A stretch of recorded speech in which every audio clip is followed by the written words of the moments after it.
Yo, Yuzuki. Thank you for the raid, bro.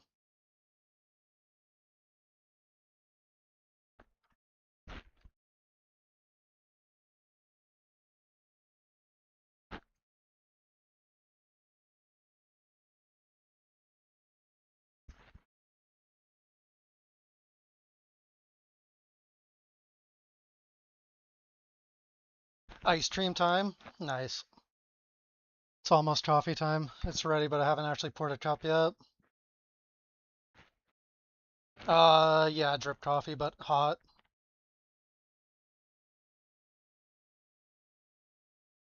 I was like not very ready to stream, so give me a second, guys. Why am I hearing myself? Oh, I see.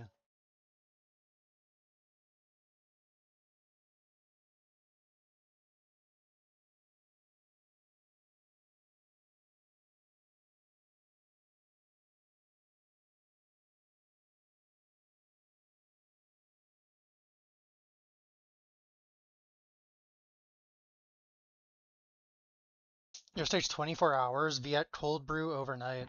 Oh shit, sounds good. My brother's like a much bigger coffee connoisseur than I am.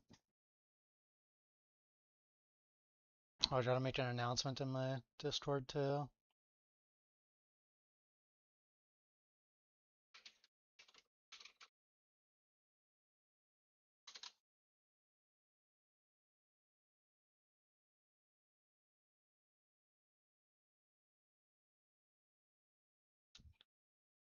Oh my god, my keys J-split.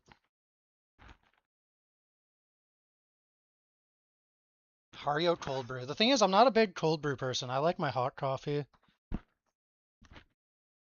I'm a big enjoyer of like the steam coming out of my coffee and um sort of like I don't know, more the ritual of the hot coffee than the actual flavor itself. Not that I don't like flavor of coffee. No, it's all good. I was just trolling.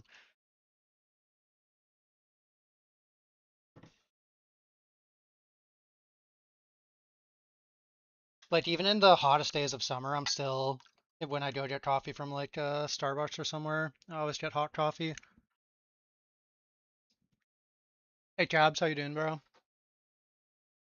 Does anyone know if it's worth running Quant Probe for Cuban Deep Space? Hmm, I'm not 100% sure, but I think when my friend Burbs was testing Cube, he was running full Quant. Probably just something you gotta do a few test runs with, see how it shakes out.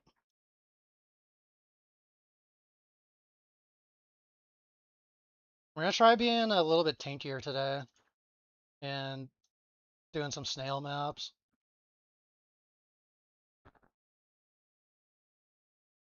Okay, I think we're ready to get blasting.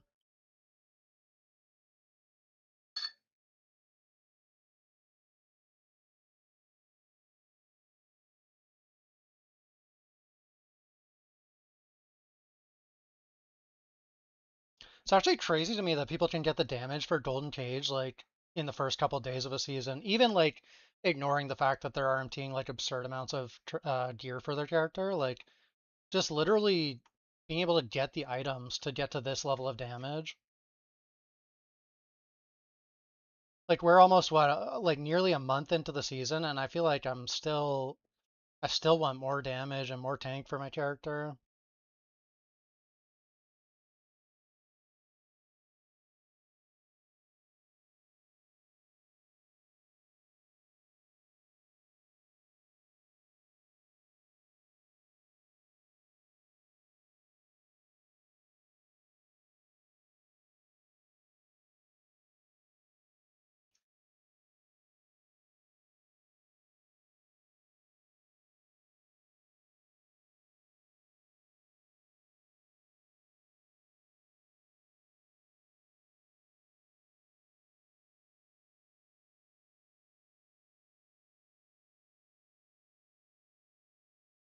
What are you guys farming today? I'm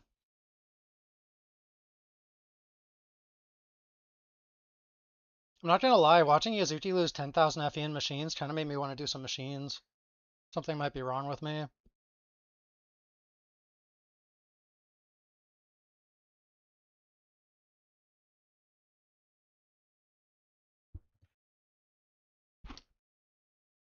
I am locked into Golden Cage though until I get some boots. Farming real job today, starting in 12 mins. Oh shit.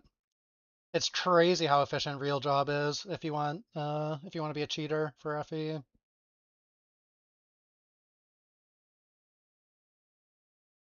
You got farmed by Might Dark Surge. How much did you lose, Cabs?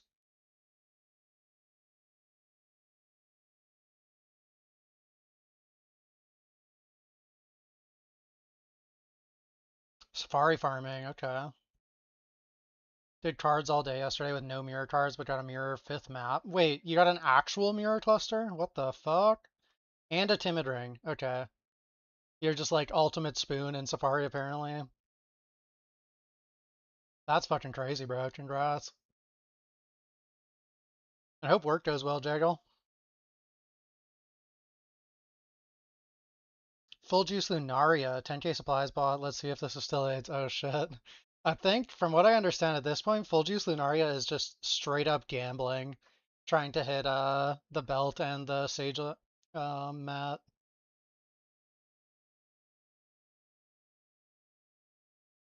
You had 3 Lone Walker blueprints in a row. I actually wonder if there's like a little bit of waiting on blueprints. I know a lot of people think there isn't, but I've had so many more Lone Walker blueprints than Eternity. Obviously, I've never had Pantheon because I haven't done rarity stuff since it came out. All right, have fun, dude.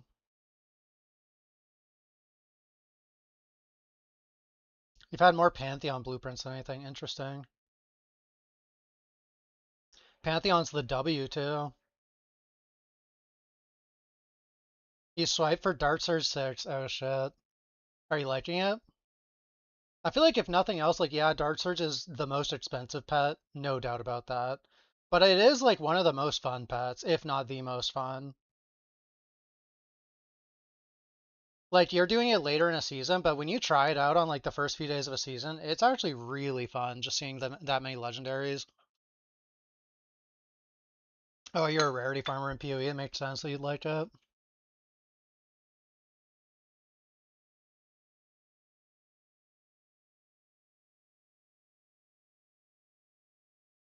Oh, 30.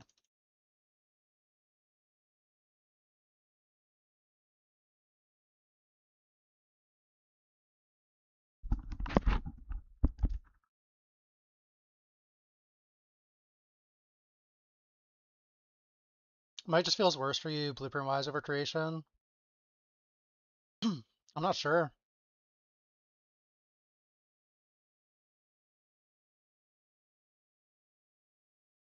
I mean, the idea with the might plus Dart Surge is that you're kind of like double dipping all your rarity gains, right? Whereas the creation is just juicing out your Dart Surge that little extra bit.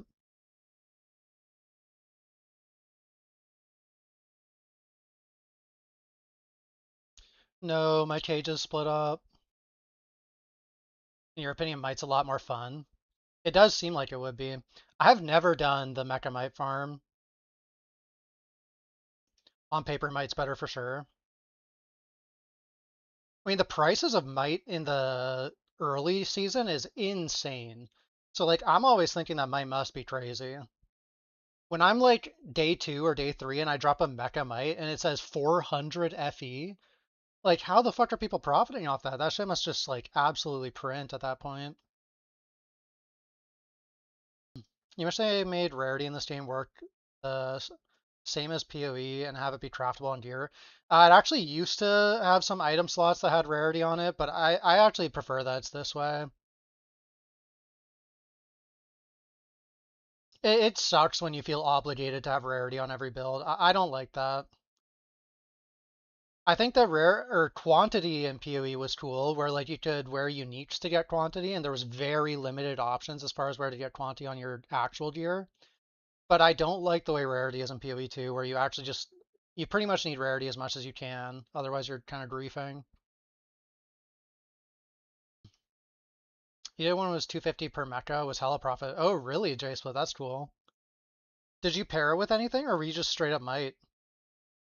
Might drop so many good leggies constantly. Yeah, I have heard that. Aren't Israfel's like 3K day too? Yeah, usually around that.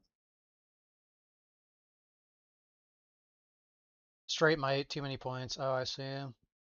So you might have been printing even harder if you did the hybrid farm with Dart Surge. Yeah, for sure, Darkin. Maybe not 10x, but it's probably like 15K-ish or like 12K, somewhere around there, I would think.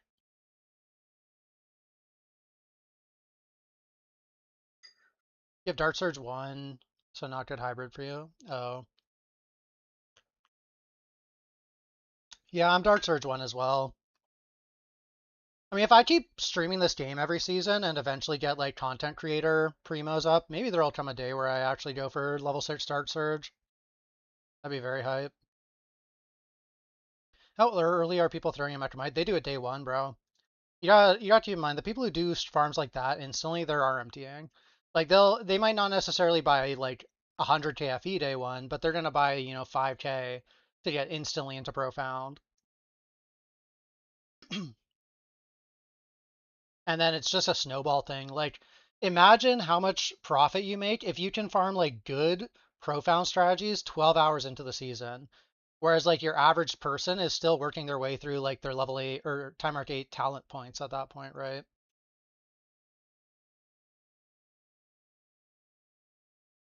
Because all your materials are going to be cheaper.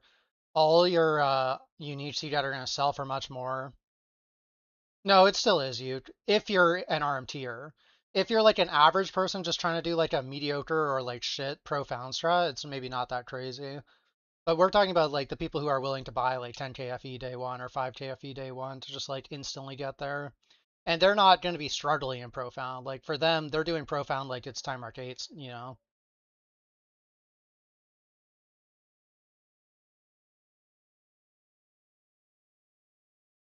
Like for us plebs, we get into profound day one and it's like we're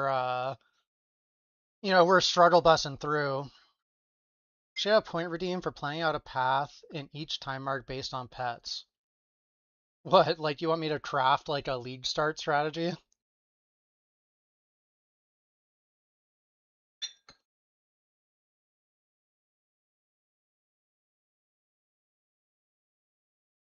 I don't I don't think that would be like worth it for me. That's a lot of work.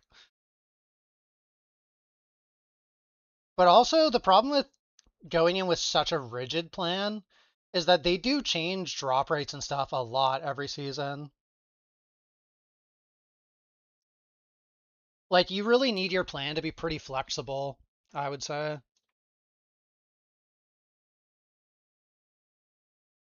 Oh, it must be just absurd amounts cluster.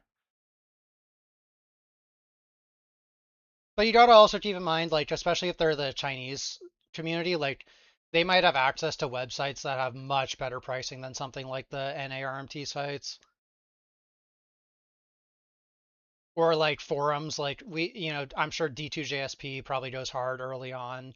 And then I'm imagining there's probably like some Chinese equivalent to that. Where does 10KFE? Well, a lot of it's going to be from bots, Wheatpick, but also Um, keep in mind that there's like communities that will pool together their resources to RMT. So if somebody's willing to spend $10,000 on RMT, you're gonna have like the equivalent of like sweatshop groups that are literally just there to like do whatever it is that's most efficient to get that FE early to sell it to those people that will spend that money. Whether that's running a bot farm of 100 bots that are just farming time mark 7 boss rush, or maybe it's having like people who have really good pets and work together to funnel each other to higher time marks quicker to get FE, whatever it may be, they're going to find whatever that most efficient way to get that early currency is, and they're going to be doing it so that they can get access to that market.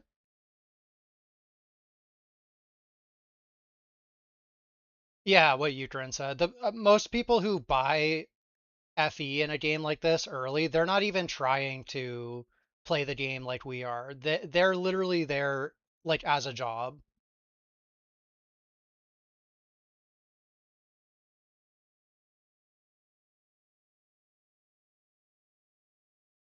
And I mean, it's also possible that these people who get there instantly aren't even RMTing. They might literally be funneled by the RMT companies. Because, like, let's say hypothetically you run like an RMT company, right?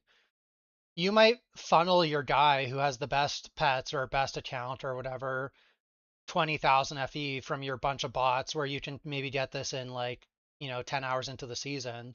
And then all of a sudden he's got a character that can farm 6k FE an hour in Profound. You funnel it a little bit more. Now, 20 hours in, he's got a character that's viable for deep space and he's making 20k FE an hour doing like outlaw and deep space with good compasses. And then you turn that 20k FE an hour and you start selling that without ever upgrading that character further. And then it like from that point it would like transition into now it's no longer these like funneled people that are getting the big RMT juice. It's like now you're talking like the actual RMTers who are like, oh, I'm gonna buy 150,000 FE day one, and I'm gonna buy like triple medium, make this like god tier character so I can post it on Bilibili and get tons of views there. And then I don't know if they get paid for these Bilibili videos based on views, but it's all gonna be like these different tiers of like that early game snowball. Yeah, I've seen those theories, you, but I don't even think that it's necessarily. I mean, like I've joked about it too, right? Where like I think I forget if it was Outlaw League or Overrealm, but there was like day two corrupted.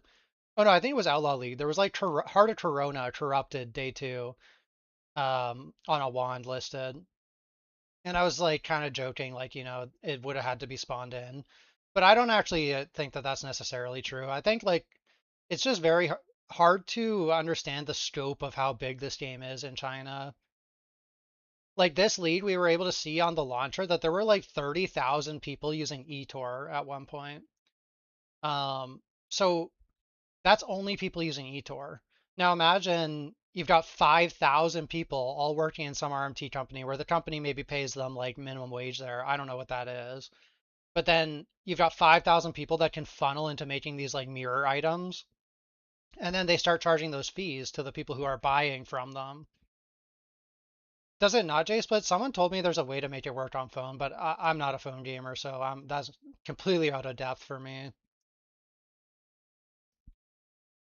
Um, but yeah, basically it's like making a mirror item sounds like astronomical for one person to do day one, but does it sound astronomical when you've got 2,000 people working together? Like, think about like a group like TFT, right?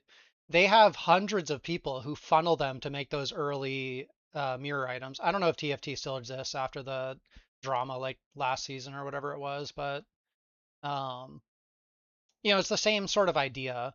And then these people eventually get paid back on their they eventually get paid back on their investments, and the people who made the items just continue to print as the season goes on. Thank God TFT is gone. Actually, I like TFT. I think it was a good resource for the game. Like, was the moderation a little bit much? Yeah, in some cases they definitely went too far. But overall, TFT was like way, way, way, way better for PoE than not having it. Imagine if we played like that, Funnel Burbs. Yeah, I mean, like it wouldn't even take a huge group. Like if our entire ETUB Discord funneled one person, we could easily have somebody hitting Profound like 8 hours in. Because if you get 20 people together, you're gonna have at least a few people that get some like lucky RNG early.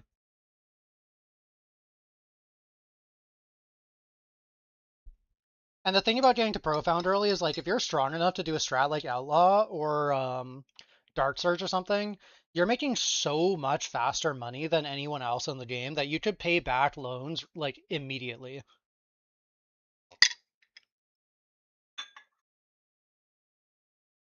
Put the funnel on a combo skill and they're doing 200 DPS same day. Well, Burbs got to 200 DPS without a funnel. You guys should low-key try one league. None of us would ever care to do that because we all just want to play the game selfishly. Yeah, exactly. Or Outlaw. Like, I don't think people understand how insane Outlaw is if you can do Orange Outlaw Compass early. Like, uh, you get so many random sequences, and later on, these sequences are like 2 to 5 FE for like the shitty ones, but even shitty like sequences on a sword is like 200 FE in the first 12 to 20 hours. And then purple base mods are like 30 FE at that point. Like the amount of snowball you get by just getting there like 10, 20 hours ahead of people is insane. Not to mention you're buying your orange outlaw compass at like 5 FE each. TFT was good for the pay to play stuff. But the scalping for the mirror shop and stuff was cringe. Yeah, the thing is, I just don't care about that stuff. It's gonna happen whether or not TFT exists. And like, people can live in denial and think that like the other mirror crafters are not doing anything shady. But I guarantee you, even like the settle shop and stuff, there are people in that community that are doing shady stuff. So I just like, to me, the mirror people exist in their own world, and TFT is just like a place that offered safe mirror crafts. Like you knew you could get their mirror thing. Genebu was never going to steal your mirror, and it gave you a place to get services and also offer services. Like I've made tons of money from doing harvest back in Ritual League and just selling my crafts on TFT. I also was able to get a bunch of my crafts done that season by giving people my item and knowing that they aren't going to scam because they don't want to get banned from TFT. And then like in the most recent PoE season before this one, like I sold Uber boss challenges and nightmare map challenges, and that wouldn't have been possible without a community like TFT. So I don't know. To me, like I just think it doesn't matter that there's shady shit going on because what they offered was so worth it. Sorry, I got a bit yappy there. I'm missing some messages. Um, can we start here? What do you think is the best pet day 7 and 8, day one? That is going to change season to season, Darkin. But honestly, like Dark Surge pets are really good to just wear because they give you more priceless items and more legendaries. So it's always like pretty good to have on. Like this season, Doro would be the answer, no doubt about it, because compasses were so crazy. But in some seasons, compasses don't really gain steam until like day 3. So yeah, it's just it's a little bit variable. Is Orange Outlaw even worth doing a profound after the first couple days? It just depends on the prices. Some seasons yes, some seasons no. I've dreamed of being able to run full purple overwhelm day 2. Yeah, something like that would be crazy too, Fikes. Like you're just printing hazes and stuff doing a strat like that. You were doing 4.5k an hour in 8-1 day 2 from Outlaw. That's crazy, Rosiak. It's very crazy. Yeah, the peer-to-peer stuff was really good. Yeah. TFT was mandatory for bulk buying maps. Oh, true. I actually forgot about that part of it. Like, bulk buying 8 mod corrupted maps, like, was not even possible before TFT. You pretty much had to corrupt your own maps before that, or have like a trader who would do it for you. Base mods are 40 FE a pop plus the random legendary. It's pretty crazy, bro. That's what you like about hardcore trade on PoE1 is you can make money doing boss carries and you don't need to use a Discord. Um, yeah, but using the Discord wasn't a pain to me. I actually found it like pretty chill. Just post your message in there like every time you run out of whispers and you just get a flood of people coming in. What's up, Spooky J?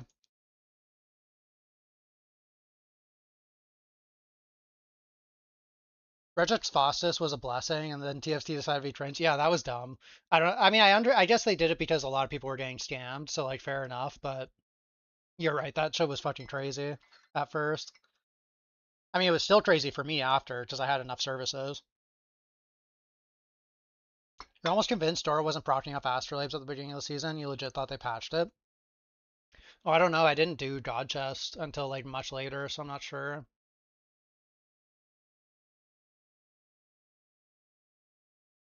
Were you doing hunt fights? Is that what you say that? Like regular hunt, or were you doing God Chest or something? Tried doing some hunt rush thing. It wasn't proccing. I see. You just swipe Dora 1, gonna test Dora on hunt later. Good luck. I will say it's funny that people got so up in arms about Sparks. Like, okay, hear me out on this. I feel like Sparks shows how much more outreach this game has gotten. from before. Because when Doro came out, like people were annoyed, but there were way less people saying that like, oh, this is the most pay to win shit ever. Like this ruins the game compared to Sparks. Like Sparks is good, but Doro is way more pay to win and way more impactful than Sparks, I think, overall to the game. But yeah, I just feel like people were kind of chill about it when it came out for the most part. Um, and I think that that's probably just because we have such a bigger community now. You had almost a full stack of blue Ecliptics without Doro proc. That does sound fucked up. That does not sound normal. Remember selling compasses on TFT when you were new to ARPGs? Made so much money, barely even played the game. Oh yeah, Scarabs on there, bulk selling on there was so nice. That's true. Doro's unbelievable. You'll never notice the drop quant from Sparks, but Doro's game changing. Yeah, exactly. Isn't Spark literally a blue pet upgrade while Doro lets you unlock new farms? Yeah, pretty much.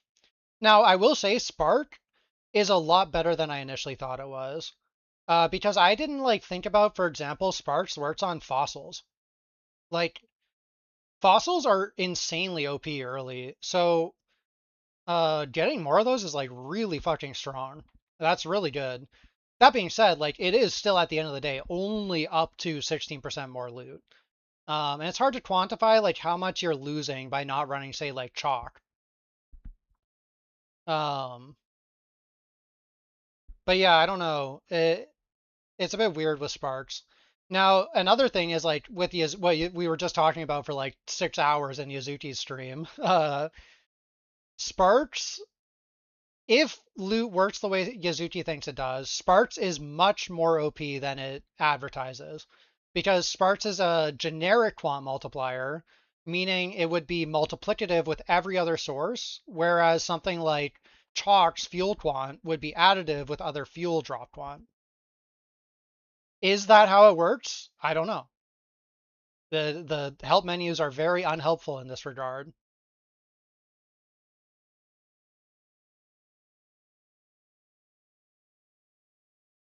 Yeah, it's mixed opinions based on flavor.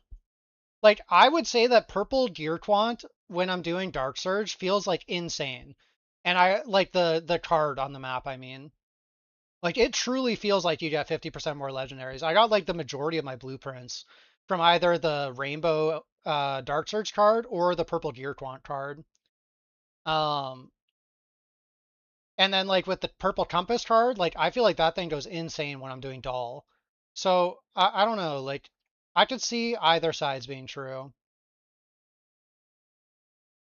But ultimately we need like dev confirmation to have like something definitive. I don't think it's like we as players just we're too likely to fall for pattern recognition and stuff to like do proper testing and say whether it does or not on our end. This song's pod, you like that song? Yeah, it's good.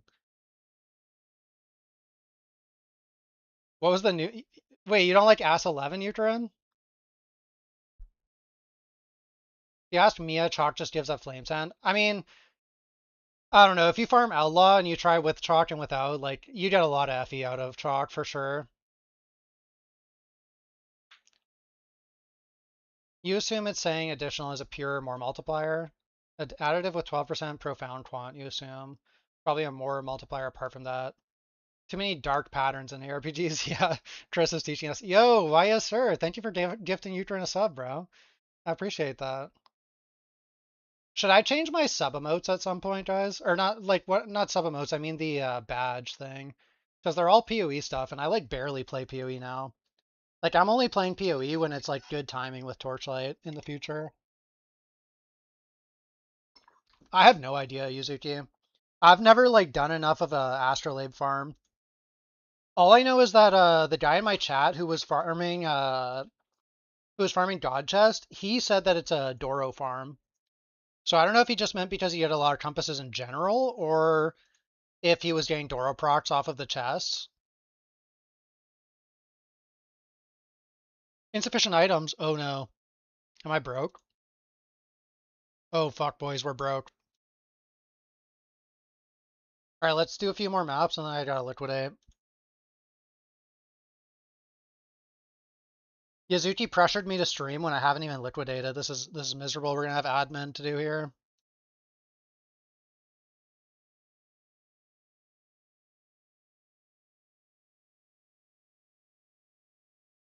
Did Andre ever clarify the additional damage question? I didn't watch his interview, Waldo. What was the question? You're 95.6% sure it doesn't. It's cool unless you want to have something else more. I like the headhunter stuff actually. You've done so much hunt boss rushing that you're pretty sure it doesn't work. You've had 100 plus streaks of Doro never proccing from astrolabes. It sounds like it doesn't work based on what you guys are saying. You get Doro off chess.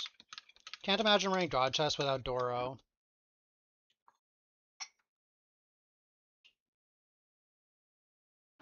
Peer pressured into streaming, yeah. It's the entire season. You did inverse boss rush for the entire season. You have so many streaks of Doro not proccing off astrolabes. 10% additional damage applied to life and 10% additional damage when sealed life and mana. Are those additive? Those are multiplicative. The only ones that are not multiplicative, as far as I'm aware, are ones that like apply to your enemy. So additional damage to life, additional damage against cursed enemies, and additional damage to frozen enemies. Because all of these are applying to the enemy, not to your multipliers. So, does this work? Yeah. So if we look, oh, fuck, it's a little hard because I have too many mods on my weapon. But basically, you used to be able to see this very easily. Where is it? Right? Can I see it here? Oh, they've separated it. Oh, here we go. Spellburst damage bonus. So right now I have 1093. Where is it? Why does it just disappear when I take that off?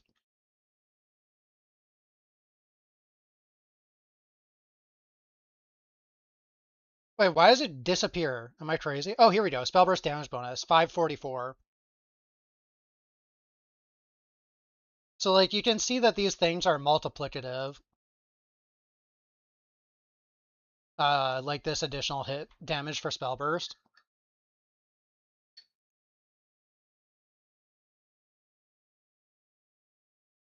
You've always been able to see that on the sheet. So like most of them are multiplicative, basically, is what I'm trying to say.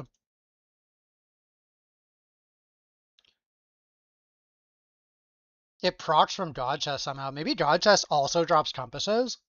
I didn't really pay enough attention when I was doing it. You can still see additional damage to life being additive on your stat sheet. Yeah, you could see that.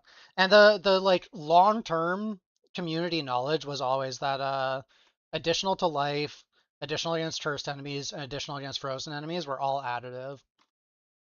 So I'm inclined to believe that that's how those ones work.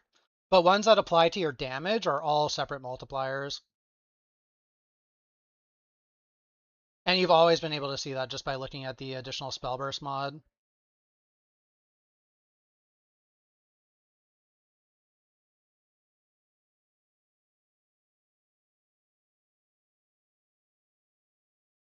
I mean, nowadays you can technically like, if you care to, you could like look at this big number and like figure it out, right? With any given multiplier, at least the ones that apply to you.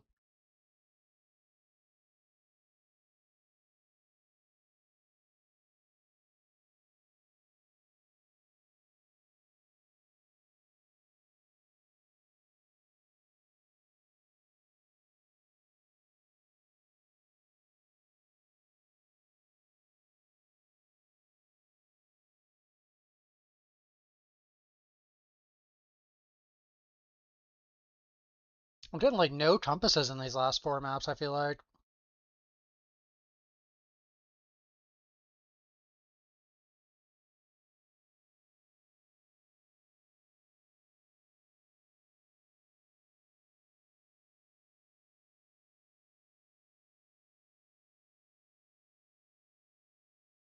Was that Dawn interview interesting? Should we put it on in the background if it's on YouTube?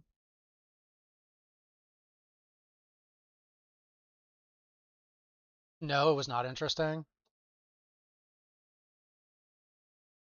It wasn't, and no flame intended. Wow. Two of you guys just like both instantly know it was not good.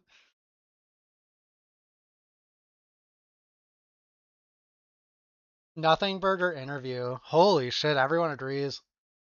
That's unfortunate.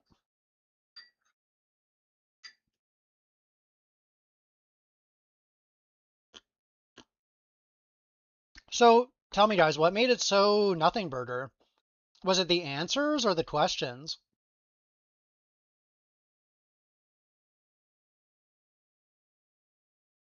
Both.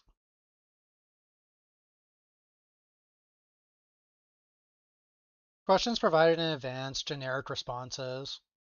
Todd didn't ask about drop quant as the tailor. I mean, that's a big misplay. Like, that's got to be number one question is specifically like the questions that we've been talking about today. That needs to be priority number one to get answered. At the start, he basically said he can't reveal anything China doesn't know yet. Oh. So, like, just basically saying, like, if there were questions that haven't been answered to the Chinese community previously, we can't answer them. Asked if the season mechanic was going to be nerfed next season. Okay, yeah, that's a pretty bad question. That's like literally a Crow's Corner level question, bro. Like, I always get so tilted when I read the Crow's Corner and, like, you'll get a question like, hi, will we get more compasses one day? Like, yeah, they're going to eventually add compasses, bro. That's like what the game is.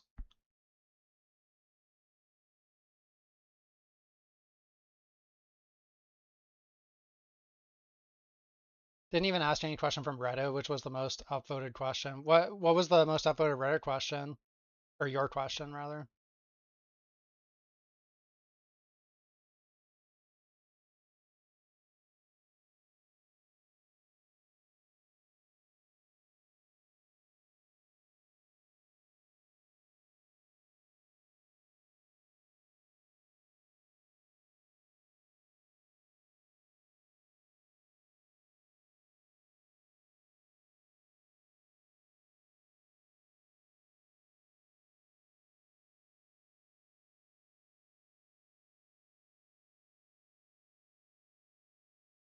How orange compasses being pushed to Profound Plus only severely hinders the ability for any viable non-boss slash beacon farms in T8.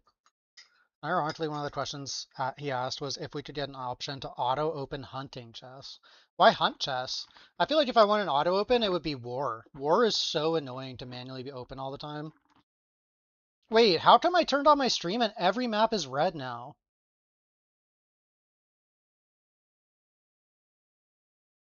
Literally down like 750 FE per hour since I started stream.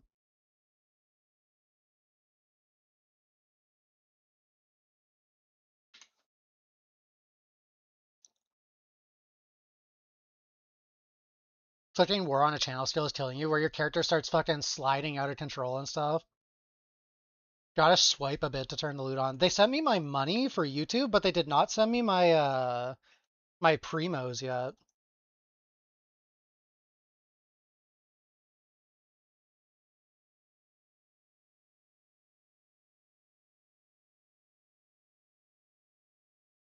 I feel like you're never getting those, Yuzuki. I'm not gonna lie. I remember ETUP had a problem like that one time, and they just like basically ran him around for like months, and he gave up. Anti-streamer client, do I feel like I actually might have that.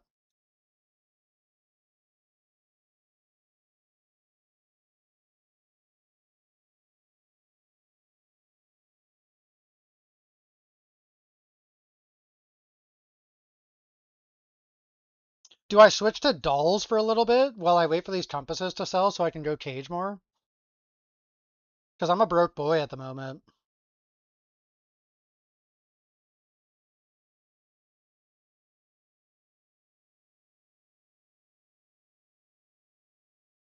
Look, man, I've run like 1,000 cages today or something, like 3,000 cages. Yeah, like 420 cages today.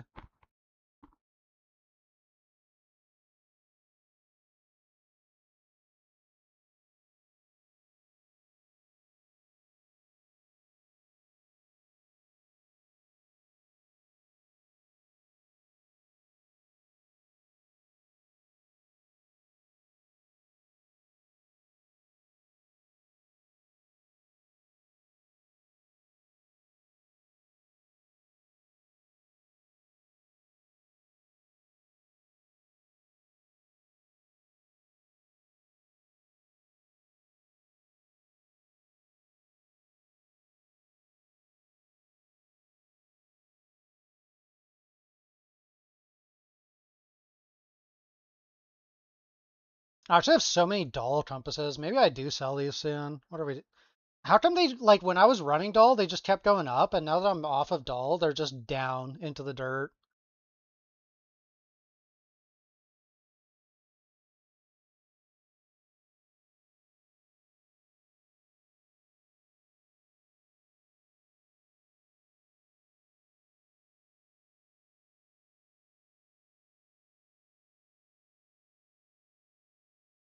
No, I didn't. Uh, my character was a fucking turd day one, bro. I was in the struggles. What did I do? I mostly did like lead mechanic rushing. Oh, and I did some overrealm.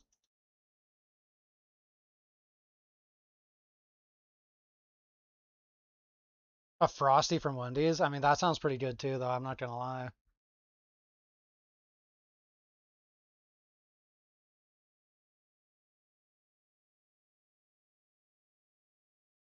Sergeant Rabbit, I gotcha.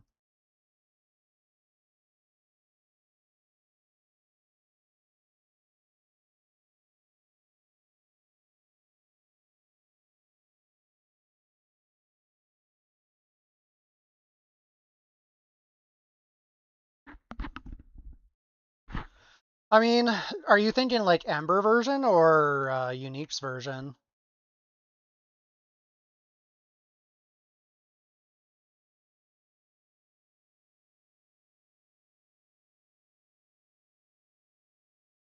Ember? Oh, I'm not sure. I've always thought Ember was like not nearly as good day one. Like Embers tend to not really spike in price until like 48 hours in. Most of the time, at least.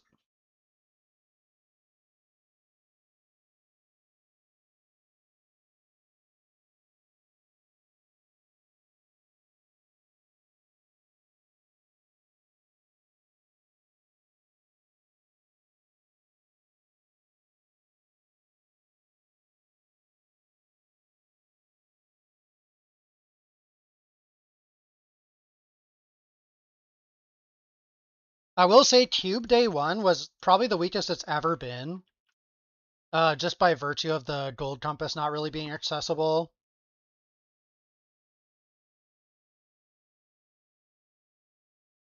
I think just because you can Doro proc off of it well, though, and then it's also like saving you the points in the hunt tree.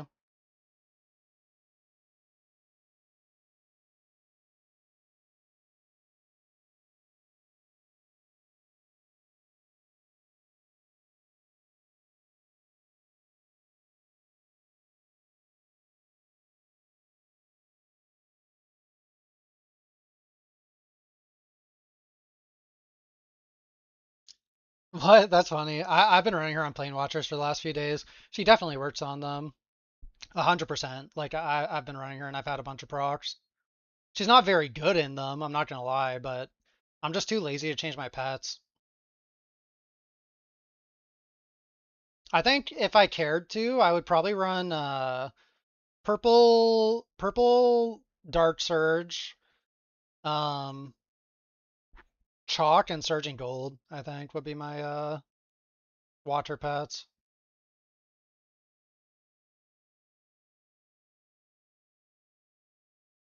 That seems okay too, folks. Yeah, I mean every season it's always quite expensive.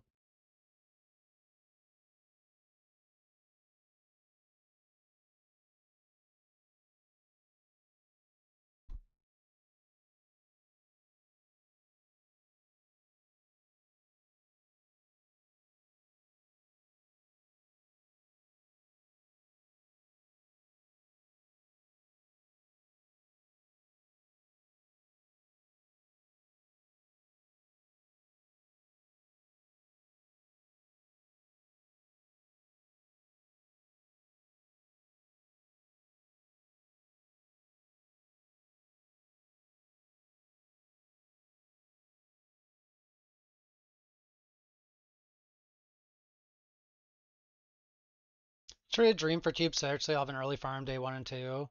So hyped for next league to see how good it is.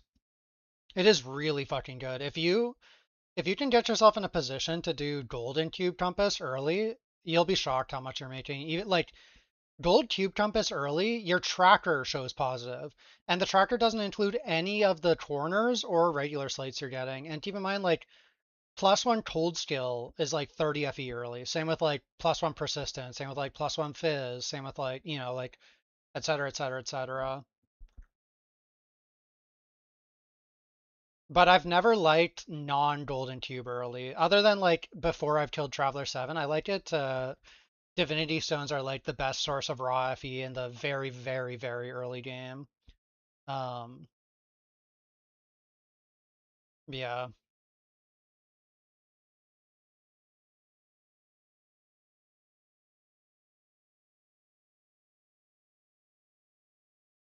Pretty sure that was Mia, and you don't know about whether Plane Watchers are a part of Nether Realm. Wait, Mia said Doro doesn't work on Watchers? Tube Safari is like 2.6k an hour. In Profound, you do not have lead mechanic. Pretty cozy. Yeah, Profound is honestly like definitely competitive with Deep Space right now, just because of how cheap it is per map. It's good that you're printing with it.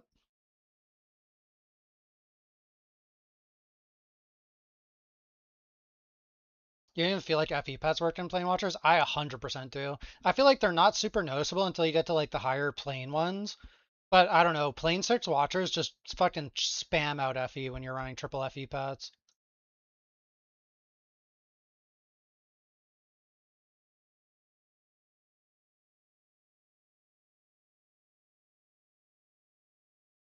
I forget which season it was, but like maybe 3 seasons ago, Burbs was like, by the way, guys, I think you should try putting Surging Gold and Chalk on for your Watchers because these are dropping a lot of FE. And I usually listen to the Burbs baits, so I tried it out and I don't know, it was super noticeable for me.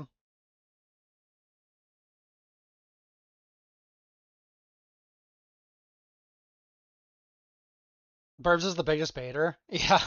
The thing is, like, Burbs is similar to Mia, I guess, where just like really blast account seed.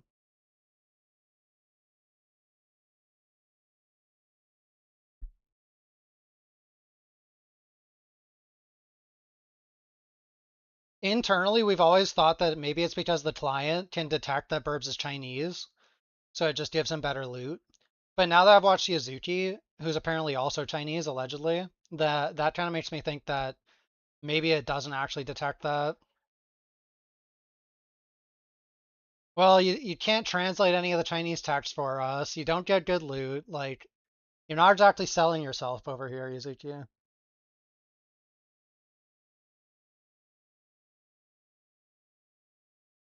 What's up, John?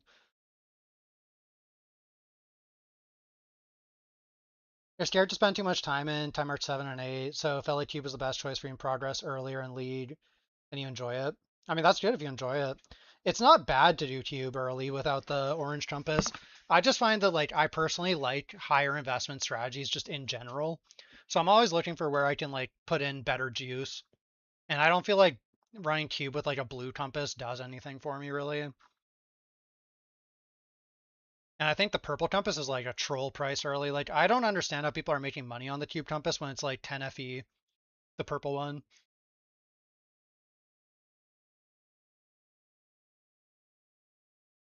You don't make much money in deep space, but you have more fun. Exactly, bro. I'm here for the big loot explosions. Plus, I'm here for the level 21 boots, which are surely going to drop today. Because people told me these boots are like 1 in 100 or less. I've had multiple sources tell me that now. And I'm currently at 143 maps of Golden Cage with no boots. So I'm dry, allegedly. Divinity Stones for purple early. You think it actually prints enough Divinity Stones for it to be worth it? I've never tried it because I just always thought the price seemed a little bit cope.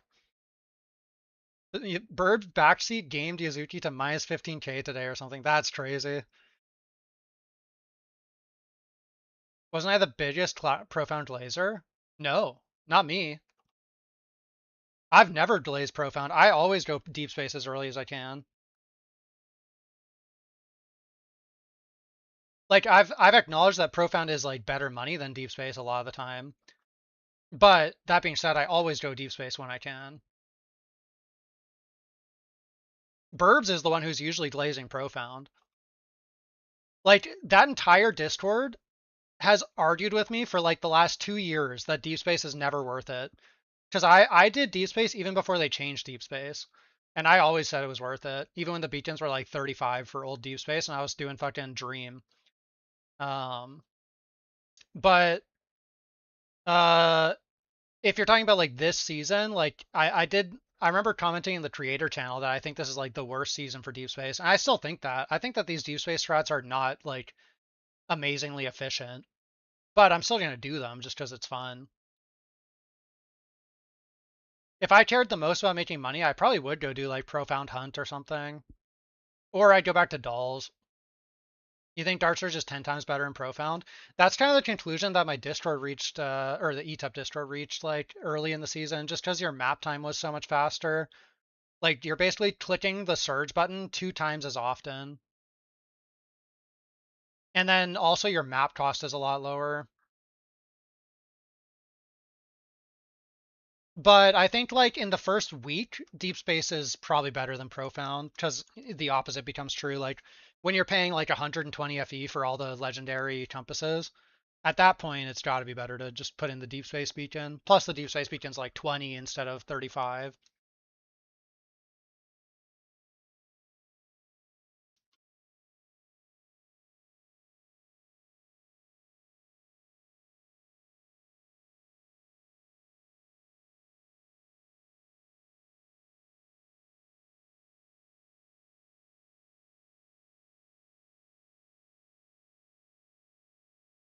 Played quite a bit of Orange Compasses this league for the first time. You don't think you go back. Definitely have to rush enough damage for day one. Well, the nice thing, Tensei, about the Gold Compass is that unlike a lot of other mechanics, you don't really get punished for dying to Gold Cube Compass. So even basically, as long as you're not wiping your maps, it doesn't really matter if you die 3 times in a Gold Cube map early. It's still just so much more efficient in terms of like how much you're pulling out per hour. So yeah, you can just like commit really hard to the damage and get viable for it. Divinity Stones cover the cost of the compass. I guess that's okay then. I probably will still never do it, but I guess that makes sense why people buy them.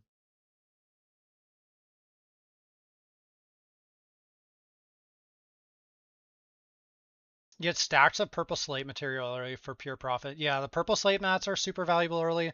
The blue slate mats are valuable early, like 10 to 1 sometimes. And you just get so much. You're leaning even more towards Con 2 instead of Dark Surge 1 because of the simple fact that Dark Surge 1 baits you into machine priceless farm on week 4 of the league. I mean, I see your argument here for sure. The problem is Con 2, at least in my experience, baits you into just never touching cards because you just look at your Con 2 and you think like, I'm just not going to make anywhere as much as these guys with Con 6. So you just don't even bother and then you never use them. It's the single worst strat ever. I think you might have been AFK when I was saying it, but I was saying, honestly, like watching you do machines for a bit there, it was kind of giving me the itch to do some machines.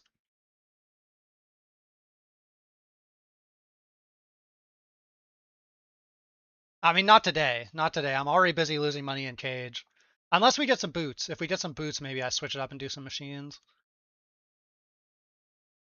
But currently I've got 4,000 profit from earlier tonight to delete before I switch strats.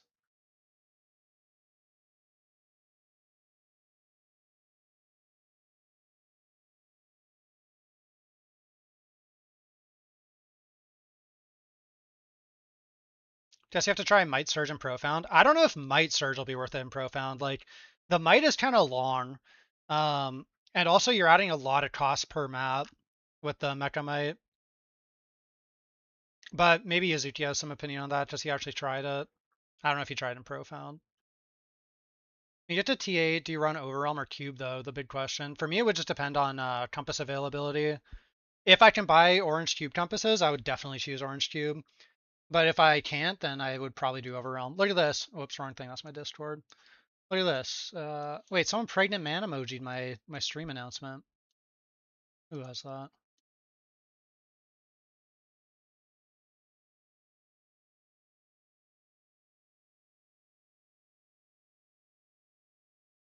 That's toxic.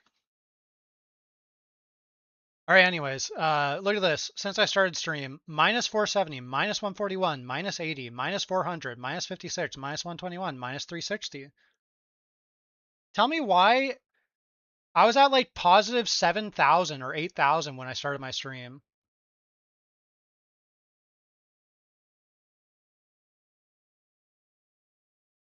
It's funny how broken that missing regain slate is. You're at 1% HP and after one hit, you're back to full. That does sound pretty insane. I might end up in Druid when I get my Giga Belt. And if I do, then I'll have that mod. It could be pretty crazy. I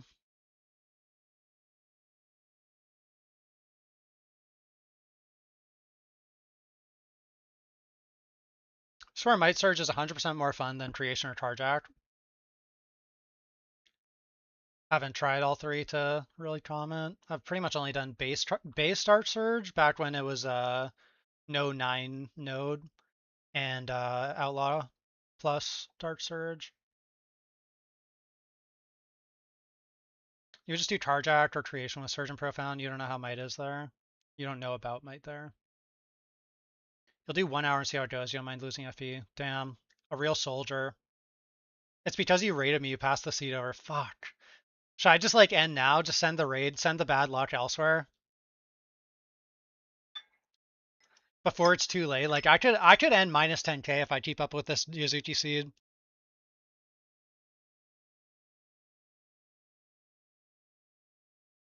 It's not even a stretch to go minus 10k on the Yazuki seed. I literally watched it like 2 hours ago.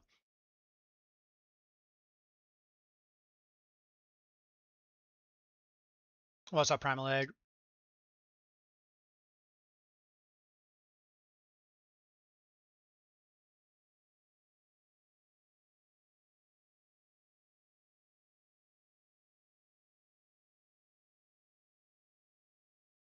What's up with the priceless Scarab?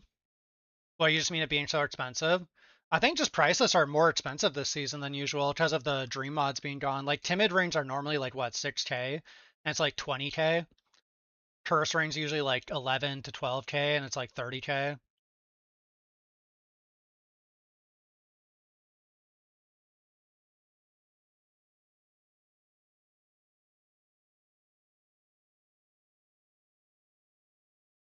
So I assume that's why it's so expensive. Tim is like 40k. Oh shit, they've gone up. Wait, Cluster, you've got a mirror drop? And, oh yeah, you did mention the timid ring. God, that's fucking insane, bro. Profound Machines farm without orange priceless compass. I mean, that could legitimately be a strat, Yazuki, for sure. Low cost of entry. Are you talking divide or are you talking like purple machines or blue machines? You know, purple machines is actually like legit.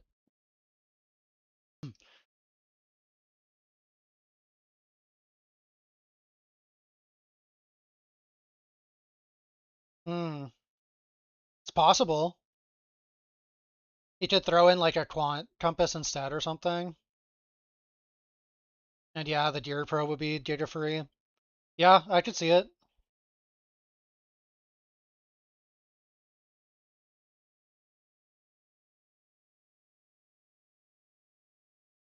You lose out on like 130% additional quant or so.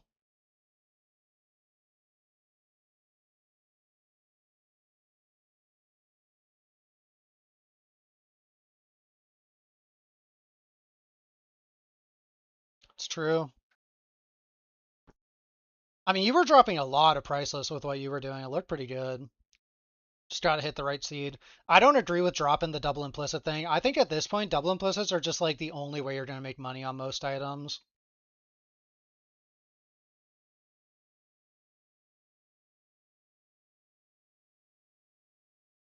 Enjoy the Frosty. Back when I farmed a ton of machines in Outlaw League, I did also drop the double implicit thing. But I think if I had played like another week or two, I probably would have put it back in. But one shitty thing about it that you could think of is like it's 25% chance for items to get disenchanted.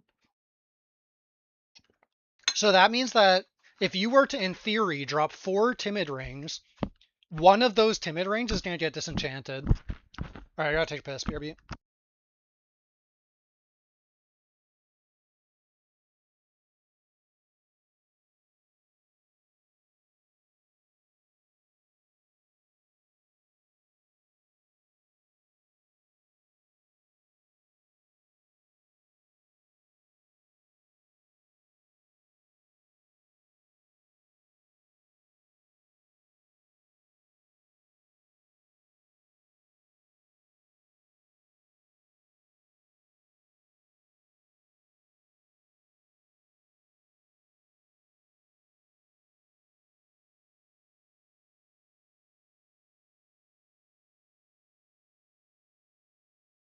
Alright, I'm back.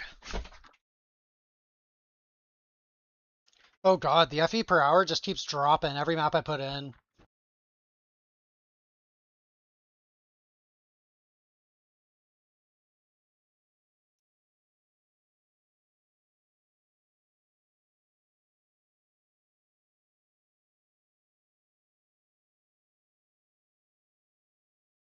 This was your first league hitting 3.7k or direct? Nice, Strats, bro.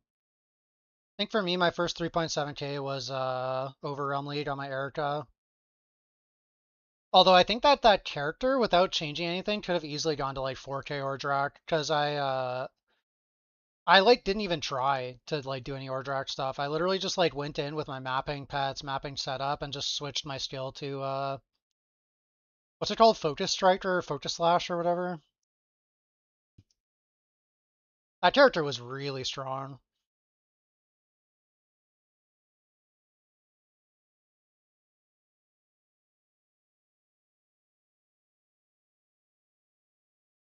Apathy Blade was 4k for free last league, bro. If you were 4k with Apathy Blade, that's almost embarrassing. We don't want to talk about that. Apathy Blade, you're supposed to be 9999999, you know?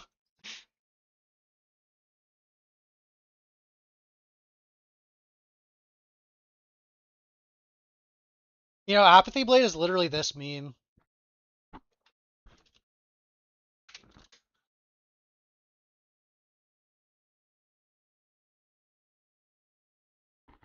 This is literally Apathy Blade, bro.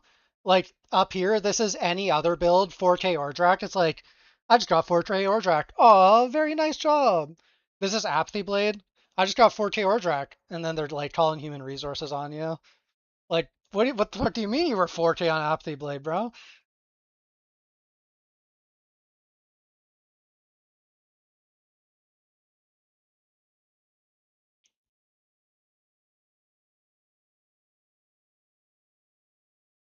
Honestly, the top panel could even be like 3,500 Ordrak on like most builds.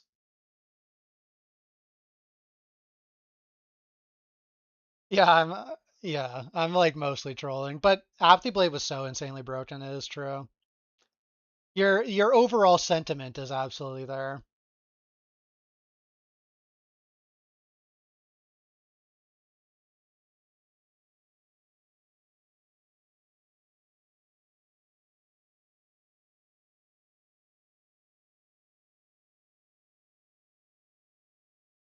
It's so funny that after the Apathy Blade season, they still didn't like completely gut that character. Like they just removed Apathy Blade and they're like, yeah, that'll solve everything. Fix the bug with her ticking damage, which apparently didn't even actually get fixed.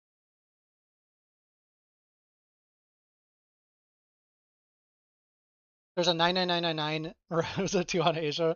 Oh yeah, I heard about that, folks. Do you know what their setup is?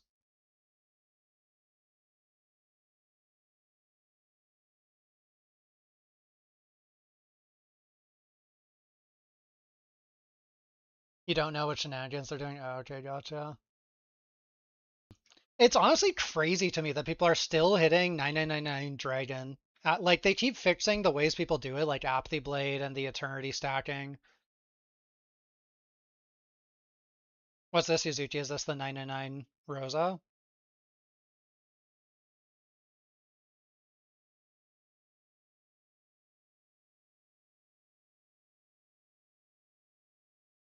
It is. Okay, let's see.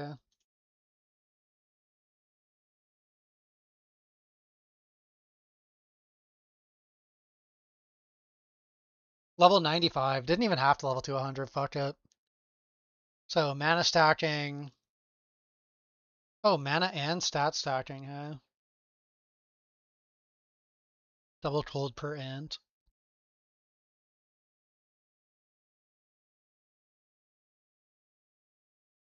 Yeah, I mean, that's an okay dagger, I guess.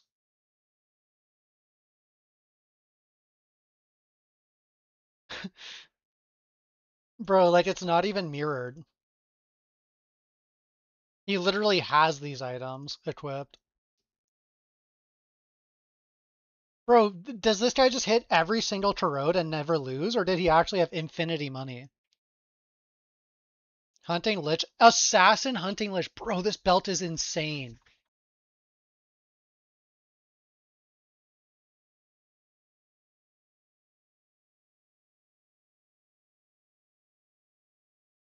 Oh my god, he actually has the helmet base I wanted. I literally was searching for this helmet like 50 or 100 times a day before I made my second Vorax helmet, and I never saw it get listed.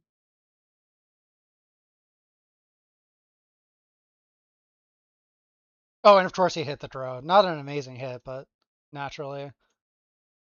No talent there? Wait, what? Do none of these work? Do you not want acquaintance? This spell damage should work for him, though.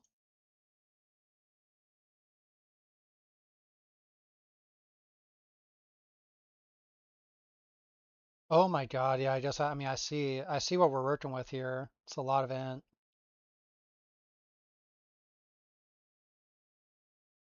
That's crazy.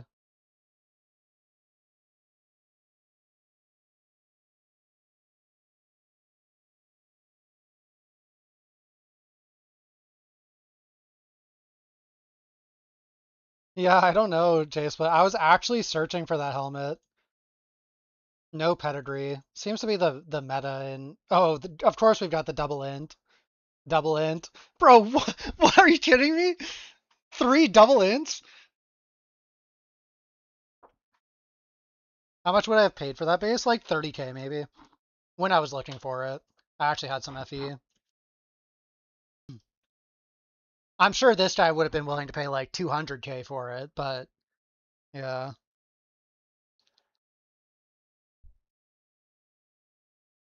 Bro, that's insane. Triple double int.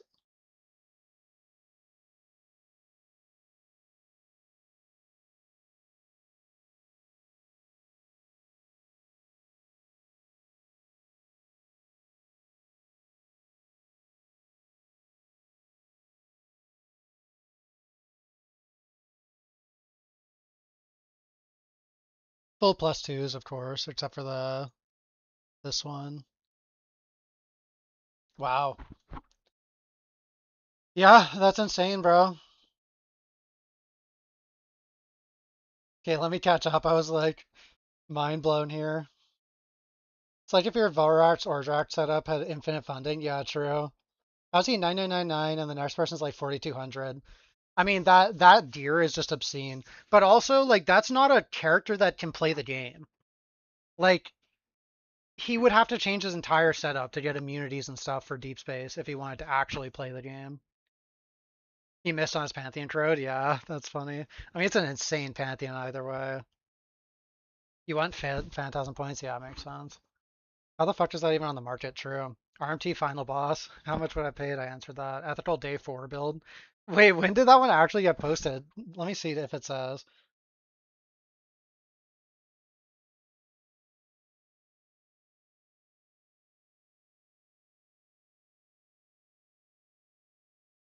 Does it say somewhere here?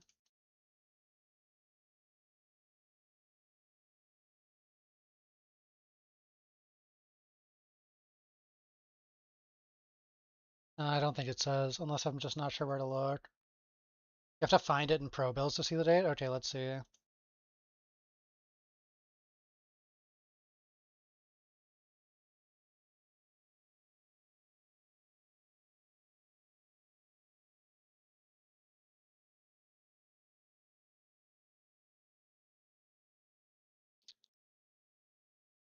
8/10. Oh, so it was only 4 days ago.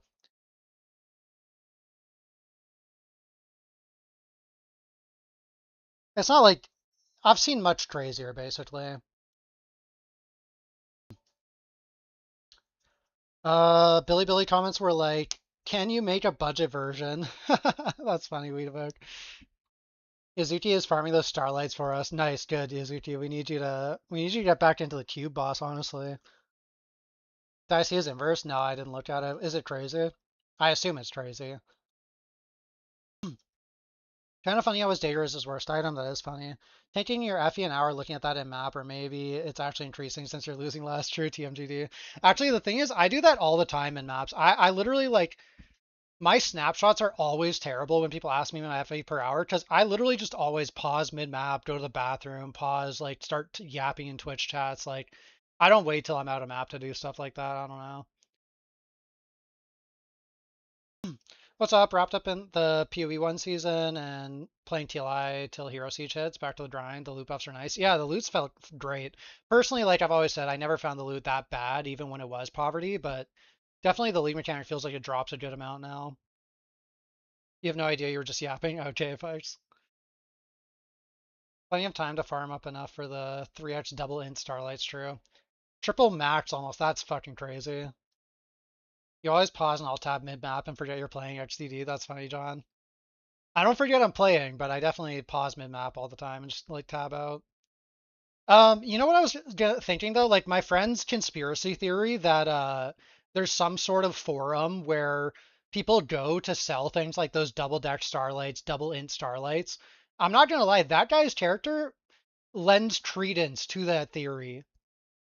Like the amount of characters you see from like either Asia or China accounts that have like three double deck starlights or three double strength starlights, like it is a little bit sus. Like these things do not enter the market. I don't know if you guys have ever looked for them, but like there's been seasons where I'm stat stacking and I'm like, periodically searching for them and they just like never pop up. How would they get the items without them being bound? You would just like arrange the sale and then list them for something like Amber Encores. Like if you list it for like 10,000 Amber Encores, nobody's going to be able to snipe that from you, and you're just like spam refreshing. Or some other obscure currency that nobody's going to have 10,000 of, and it costs like basically nothing, right?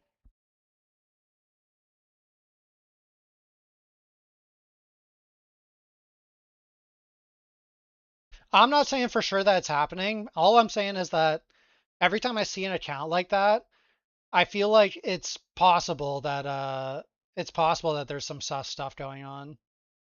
Actually, Jace, but I'm assuming you're talking about ones that are priced really low. Usually those are not RMT. Usually that's somebody trying to transfer to their friend. People who RMT are smart enough to not just like list like an undetermined fate for 2K instead of 30K.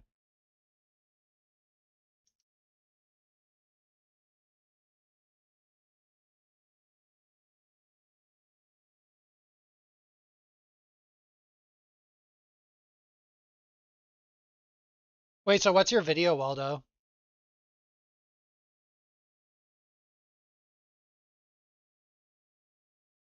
Oh, it's just a compass drop. Getting Dorot, I see. You definitely sniped some suspiciously posted items this season. I mean, if it's like underpriced stuff, it's almost always just people either missing a zero or transferring to their friend or trying to.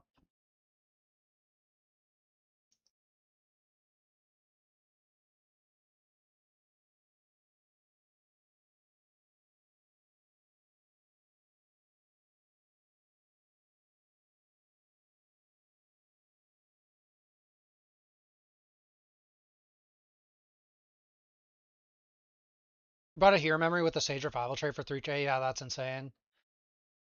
That's like to me that's not going to be RMT. Like you got to think, like logically speaking, if I'm RMTing with someone and I'm trying to sell them that slate, why would you risk that getting sniped by just listing it for 3K?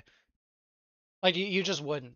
You'd list it for some obscure material, or you would just mail it to the person, or like find some other way to transfer it. Because like when you list something like that for less than the actual price they're going for, you're just gonna get sniped. No questions asked. Like there are literally bots scanning the auction house for not necessarily that, but like especially for Kismets and stuff. Like if they get priced at underpriced, they get sold immediately.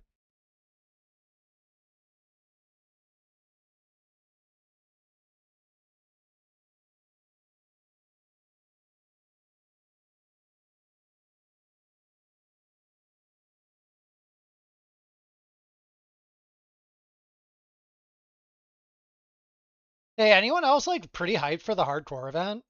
Like, part of me wishes there was longer until it because I still have a lot of farming I want to do in the season. But also, like, I think it could be really fun. Like the fact that they're saying there's some new stuff that's gonna happen, that actually is like pretty exciting.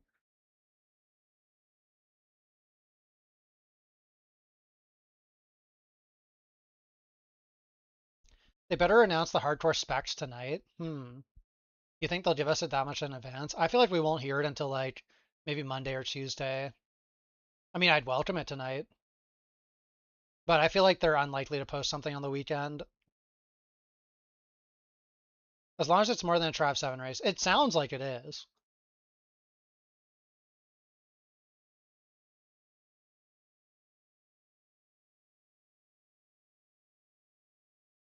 But yeah, if it's a fucking just Trav 7 race again, I mean, it'll just be like an easy plus 2k primos and quit situation. You just managed to buy an elegy, so now you would like to play more. Your friends all finished though. I mean, that's one nice thing about Twitch is like you got a community of homies hanging out until, like everyone's done.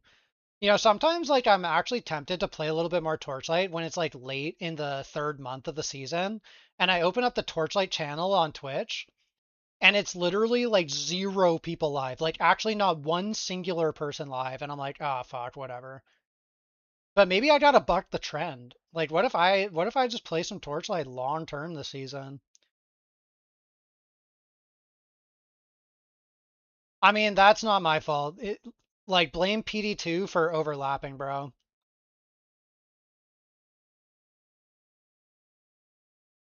I like I don't think there's a single other game in the entire world that I would drop Torchlight for other than PD2. PD2 is like by far my favorite ARPG. Maybe not by far. It's like 10% over Torchlight, but Torchlight is so far above number three that I feel like it's still kind of fair to say by far. Nah, PD2, Project Diablo 2.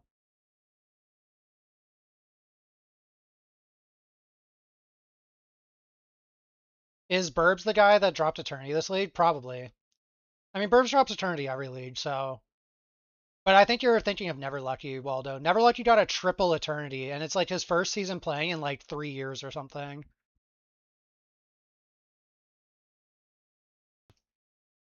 Making you choose between PoE and TLI was cruel. That these games are your life. That's how I felt last season, Fikes. Like PD2 and TLI are my gaming life. PoE is nice. I'll play PoE 1 when the timing lines up and the season's good. I still like the game for sure, but it's not a priority to me. Like Diablo 2 is such a nice nostalgia hit for me.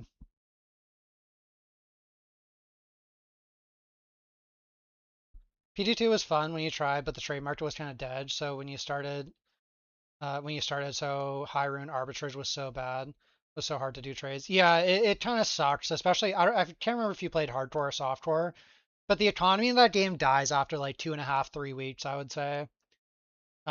Thankfully for me at least, like playing basically single player is still pretty fun with like a little bit of trade.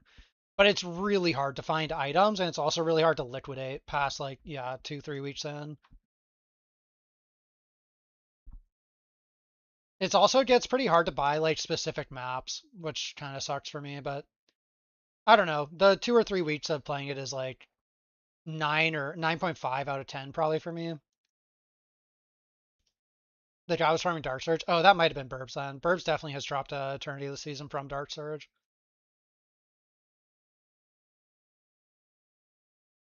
You thought this game was gonna suck hard when you tried last season, and now you're skipping PoE1 leagues for the first time forever? Yeah, bro. I thought the exact same thing when I started playing it in Mistville. I was like, basically, like the Mistville minigame looked so unique that I was like, I am willing to give this game a try, but I think it's gonna suck, and I think I'm gonna spend way too much money on it. And here I am, like 2.5 years later or something, still like in love with this game. And yeah, I did spend way too much money on this game, but I'm probably going to spend more, you know? Unironically, PoE 2 is actually good now. You know, that's a fun thing for people to argue about. I agree with you. PoE 2 looks good, but PoE 2 has this like roadblock that I'm just not getting over. Which no matter how much people tell me, like, oh, you can just learn the skips and stuff, and campaign is eventually only 5 hours. I don't care. I'm not going to ever do practice runs of that game because it's like my fourth or fifth priority in terms of ARPGs. So I'm not going to reach that skill level to where campaign's going to be 5 hours. For me, campaign in PoE2 is forever going to be like 8+ hours. And we're talking 8 when I'm like playing some really OP meta shit, and probably like 12 hours when I'm playing some like semi homebrewed garbage. And that's just too long for me. Like I'm not doing like a 24 or 30 hour day one session in that game because again, it's like my fourth or fifth priority ARPG. So the campaign is just unfortunately a roadblock for me, even though I do think that the end game looks good enough that I would have a lot of fun. But I'd just rather save the juice, like the mental juice, for other games that are more fun to me. You enjoyed the last PoE2 league more than PoE1. I mean, that's great. I genuinely think that like it's good that people are having fun in PoE2. I don't have a problem with that. I wish it was more fun for me, but the campaign is just a roadblock. And hopefully they eventually shorten campaign, whether that means like after they release all the acts, they shorten it, or I don't know, maybe just like once the acts are out, it'll be shorter, just period. I don't know. If they shorten it, I'll actually start giving it a try for at least like a week or two every season. But until that happens, it's just not happening for me. Testing out some Profound Dart Surge. Nice. Good luck, Darkton. He's trying to bait ETUP into swiping on the overwhelm pet. That's funny, Waldo. That does sound like burbs. Somebody already answered you, Trishy Ken.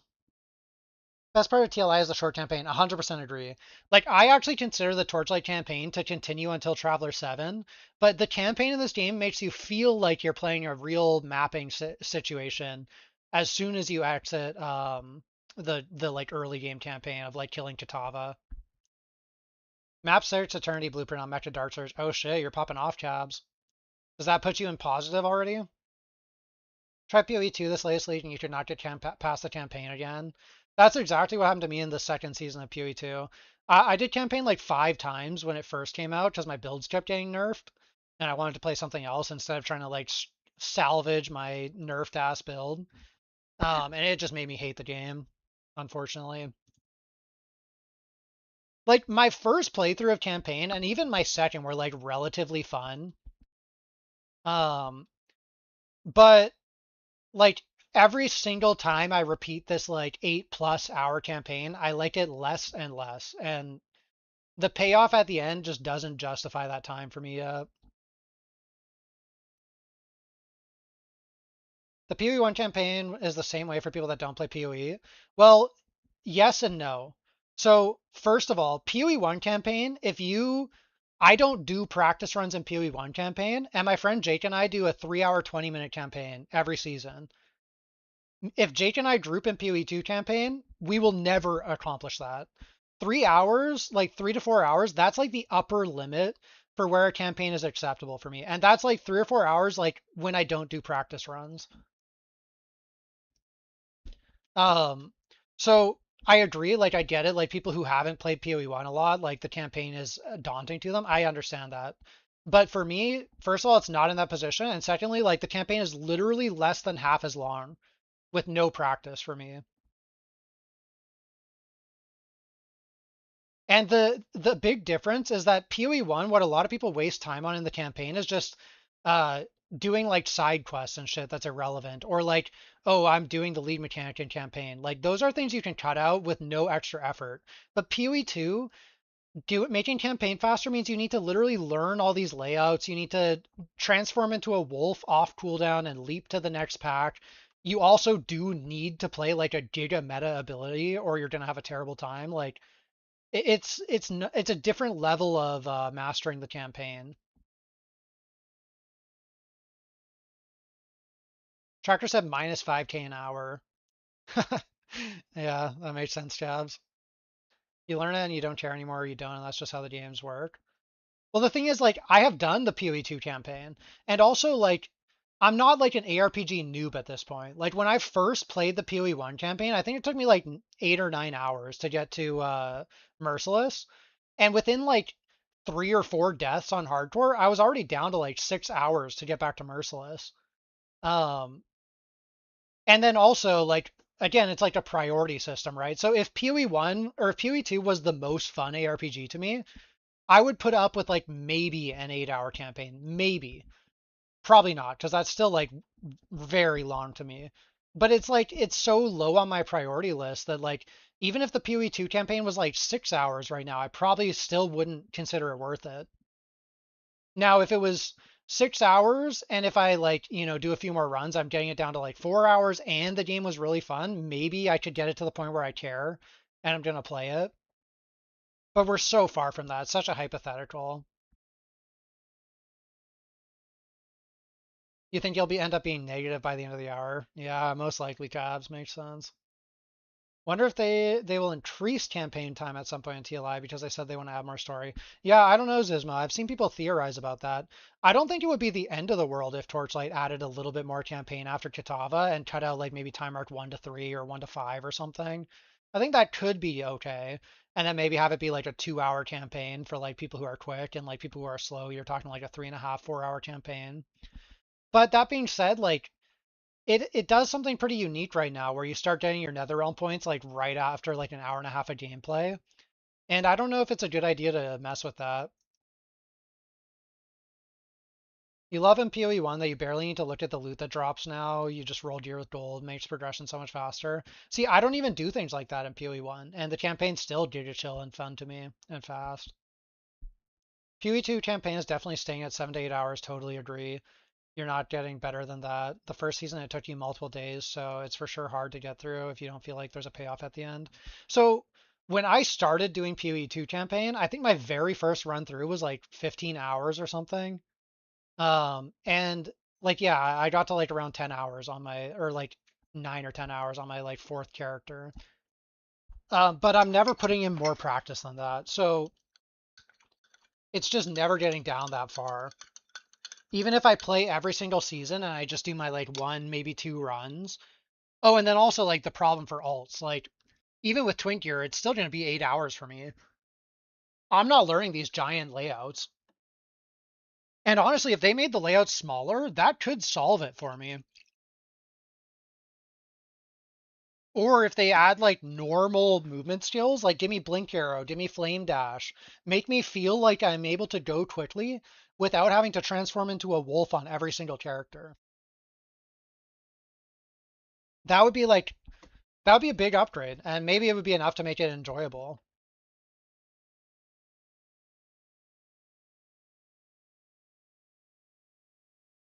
Still have PTSD from PoE2 launch, starting as a merc and having to reload your crossbow. I started out, okay, I had a really bad start too. I started out as a Sork, or like whatever that class is called in that game, Witch, the caster one, not the summoner one.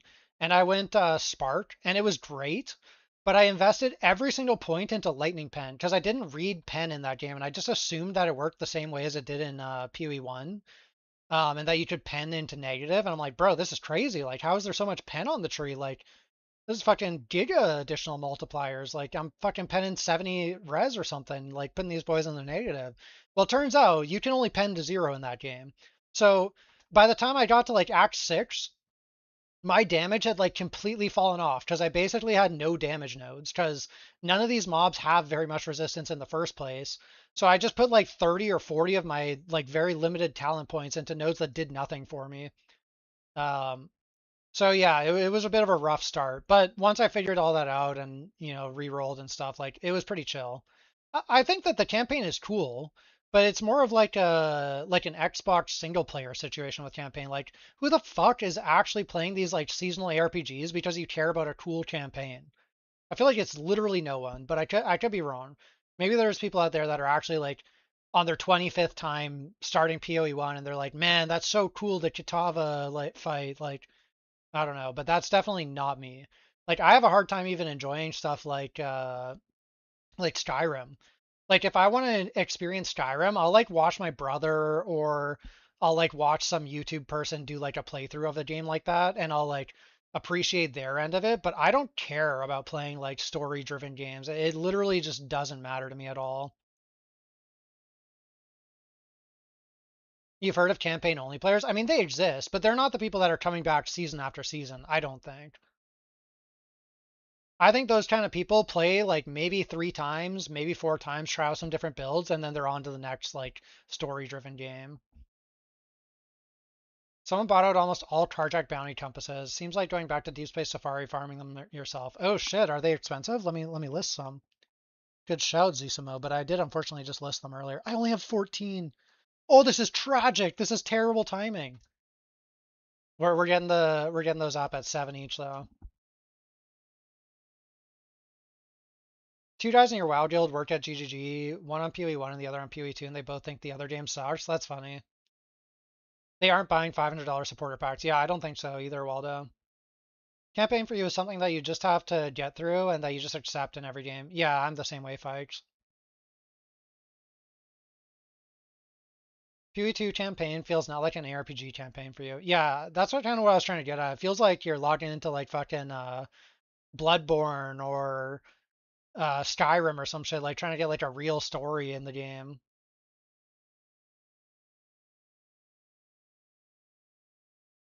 Wait, what guild are we talking about, Yazuki?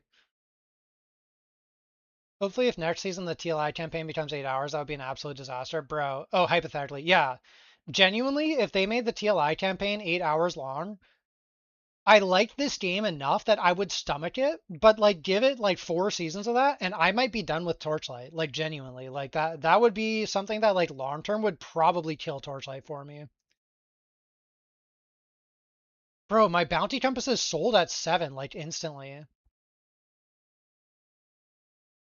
Imagine HC as a new campaign preview. Bro, don't let's not hypothesize. Let's not like dream these things into existence right now. We like our short Torchlight campaign with our fucking troves that get you giga juiced up when you're like level 30 and stuff. Like, let's just keep it nice and chill. Simon adjacent.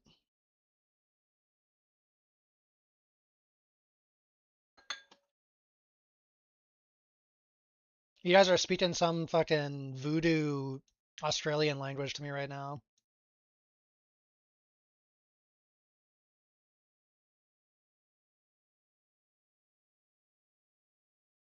You know, I will say something they could do to PoE 2, and they will never do this for the record, but something they could do to PoE 2 to make the campaign like actually maybe I would enjoy the 8 hours is if they added something similar to treasure troves in it.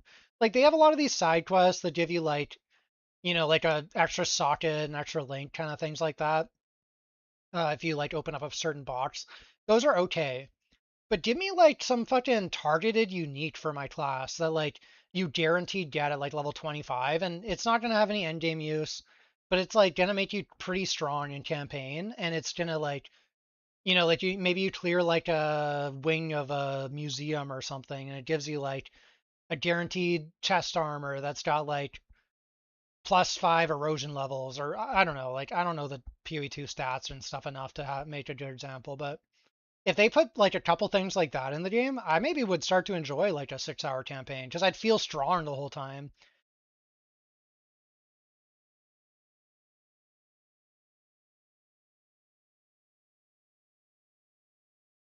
Now, that being said, they're never going to do that. That's like very, I think, against like GGG's campaign philosophy,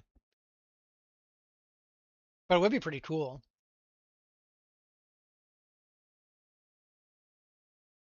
The first few times you did a PoE2 campaign, you were weak and it was miserable. Yes, that's like where I'm at. Like especially when you pick kind of a weak build in PoE2, it feels terrible to play the campaign. Like some builds kind of don't come online until you're like level 60 in that game, and you have access to like the higher level support gems and stuff. And it just feels really bad. Yeah, that's exactly the experience I had on my Spark character fights. Now that was my own personal issue, but if I had just gotten some like OP item that made me like kind of breeze through those like slog zones that I was experiencing, I think it would have like genuinely been enough to alter my opinion on the long campaign. Because instead, like it'd be like, yeah, I'm doing a long campaign, but I feel pretty good while I'm doing it. Like I feel like I'm like gaming here. And like if I look back at games like Titan Quest, like I don't know how many of you guys played Titan Quest, but I actually never really felt weak in Titan Quest doing like the just the basic story. They give you like a lot of gear throughout and your skill points and stuff. They kind of power you up enough to where at least like the characters I played, I always felt like pretty good just like playing through the game, doing nothing special. Or like I don't know how many of you guys played like Baldur's Gate 2 or Champions of Norath. Like these games, like maybe you feel really weak super early on, but you pretty quickly like kind of power up and there's like good farm spots. Like I remember in I think it's Champions of North, but it might be Baldur's Gate. There's this like ant cave, and I like farmed this boss like 4 times, just like reset the zone, killed the boss. You get like a guaranteed like legendary, and eventually I got like some sword that like made my character like pop off for the next like 25 levels. I think like things like that just like feel really good, and they can make like a longer campaign like feel like you're not wasting your time. But I'm not a game designer, so I don't know like any reasoning behind why they do or don't do these things. Always your time doing a chart for some twink gear. Yeah, exactly, cluster. Now that you do it being strong, it's much more tolerable. Yeah, but imagine you just picked like a weaker early game build one season fights. Like, don't you think you'd just be back to the misery? You don't even care about lore? Yeah, I'm the same way, Brazo. Like, I clicked through all that shit.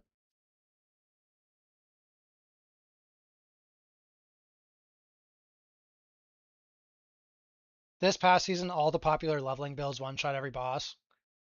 That sounds like something that GGG will want to fix in the future. Like, that sounds like it goes against their intention for the game. You love Titan Quest paper? Yeah, Titan Quest was really fun. I haven't played the new Titan Quest, but I probably will when it launches officially.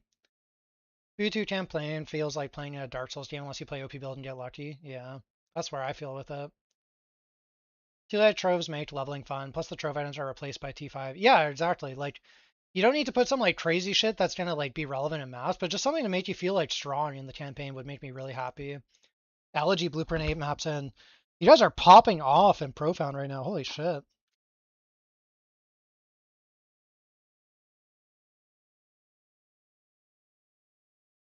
You're not wrong, they probably will. PoE 2 is kind of easy currently. You just get strong enough to blast all content very early. Yeah, and I don't think that that's what they want. Like, maybe they're slowly changing their philosophy, but something that bothers me about PoE 2 is I feel like their end goal for the game is that the campaign feels very difficult. And that, like, any build that's shitting on campaign is eventually going to be nuked from existence.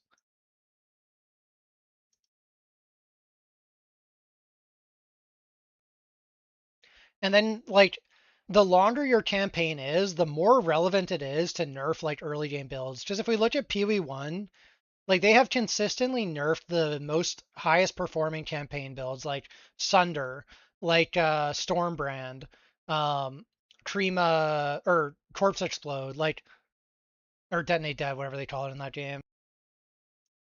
Like they consistently always remove these builds from existence. But the thing is, the campaign is at a difficulty level and a length where the fastest build and the slowest build, you're talking about a difference between like like a 2.5 hour campaign and like a 5 hour campaign, or like, obviously like a really slow player is going to have like a slower campaign, but that's more on the player. And that player, like on the fastest build, would still have like a 4 hour, 5 hour campaign. Um, but PoE 2, you've got like a similar scope, but the fastest build's going to be like 5 hours, and the slowest build's going to be like 18 hours because of like how many damage sponges there are throughout the campaign. And then also just like how weak the weaker characters are. So it's like this like level of extremity where just like it pushes it into a problem zone for me. Twister campaign is OP, but the skill design's complete ass. I did watch Guy That Dies play some Twister. It made PoE1 campaign very easy with soccer color buffs. Yeah, the soccer color stuff actually was pretty cool. I was curious to try some PoE1 this season, but I mean it overlapped with Torchlight, so what can you do? I just care about Torchlight a lot more.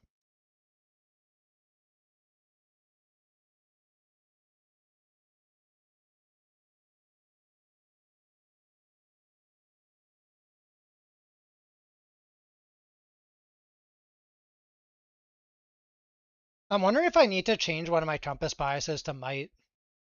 Like Mecca Might is expensive, and it's probably pretty troll to not have it biased. Maybe instead of Lunaria, because it feels like Lunaria compasses are just kind of rare in general.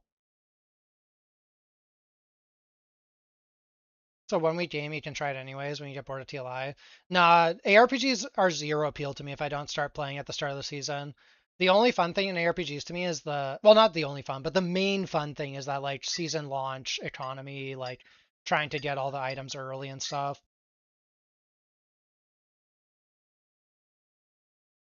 Like these games become completely boring to me once you're in an end game economy. The only reason Torchlight has a little bit more staying power for me right now is the appeal of the Dark Ascent, or not Dark Ascent, but Divine Ascent. Normally at this point, I would just be farming to stream or waiting for the hardcore event, basically. But right now, I genuinely want to power up my character to see how far I can get in Divine Ascent.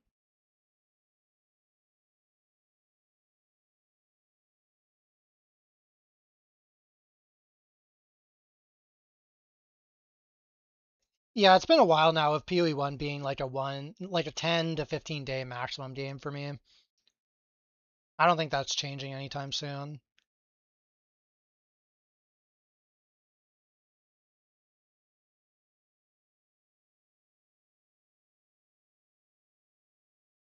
But I also don't think there's anything they can do to change that. Although I will say the changes they did this season like accelerate that significantly. Because like normally like maybe I'm excited to farm like another mirror item. But man, they have fucking gutted mirrors in that game, it seems like. Like from what I understand, the only thing really worth mirroring now is those gloves that are like giga corrupted. Like with Synthink plus it's gone. From what I understand, it's like you might as well just craft the item. It's not even worth trying to mirror it.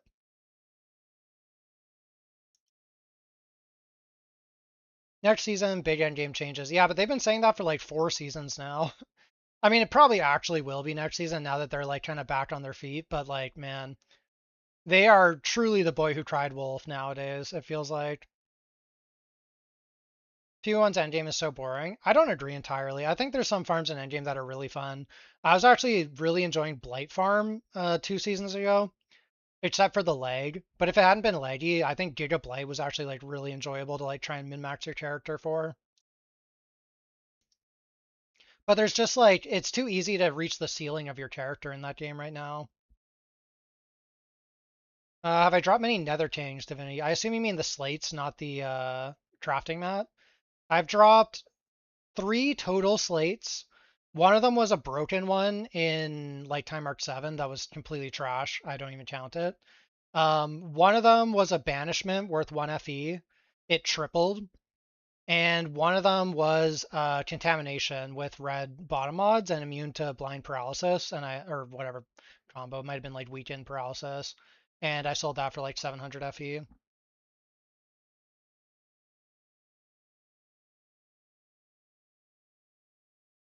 We'll all find out together. Yeah, true folks. Q1 season was super mid. Glad to be back on TLI.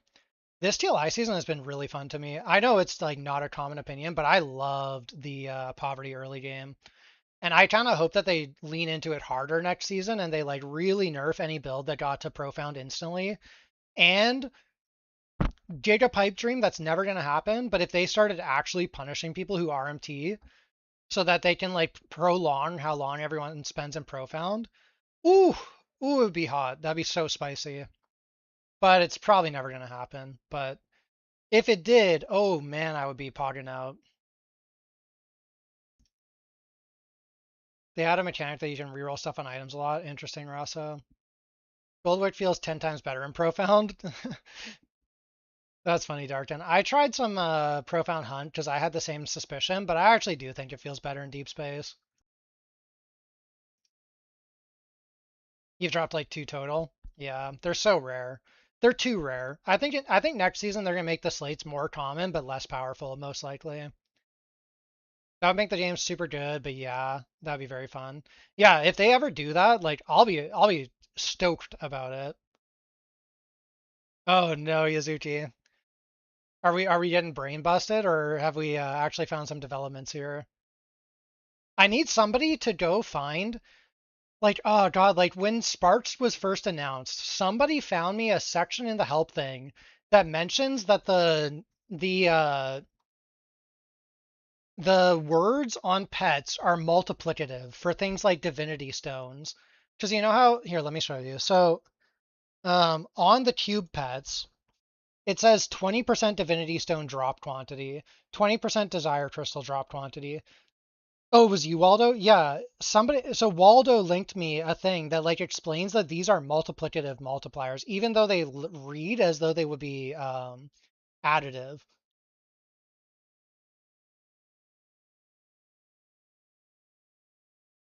But where was that? Oh, they're additive with themselves. Oh no, was it the page that Yazuki's been looking at this whole time?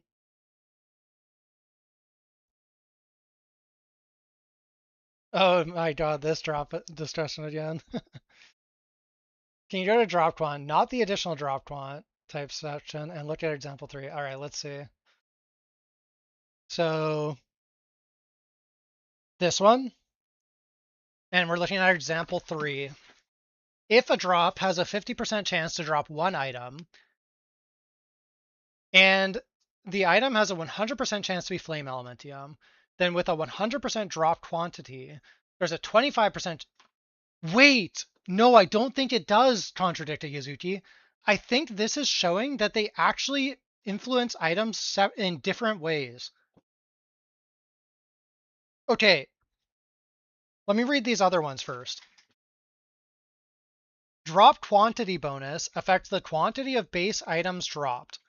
The drop quantity bonus and the additional drop quantity bonus do not apply to all items dropped. Refer to the corresponding gameplay for details. Okay. Calculation. Final expected drop quant. Okay, this is the same. This is the same sort of thing. Okay, example 1, if an item has a 100% chance to drop one item, and the item has a 100% chance to be flame elementium, then with 100% drop quantity, there will be 100% chance to drop two flame elementium. Okay.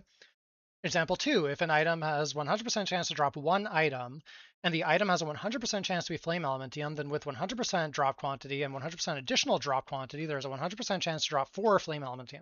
Okay, all of this checks out currently. Example 3, we just read this. But it's very weird the way it works, because it's not a... Okay, let's keep reading. Example 4, wait, let me reread this. If a drop has 50% chance to drop one item, and the item has a 100% chance to be flame elementium, then with 100% drop quantity, there's a 25% chance to drop no items, 50% chance to drop one flame elementium, and 25% chance to drop two flame elementium. So I don't really understand how it reaches these numbers.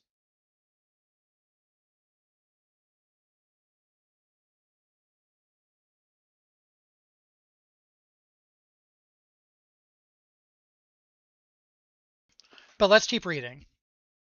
If a drop has a 50% chance to drop one item, and the item has a 50% chance to be flame elementium and a 50% chance to be flame sand, then with 100% drop quantity, there is 25% chance to drop no items, 25% chance to drop one flame elementium, 25% chance to drop one flame sand, 6.25 to drop two flame elementium, 6.25 to drop two flame sand, and 12.5 to chance to drop flame elementium and flame sand.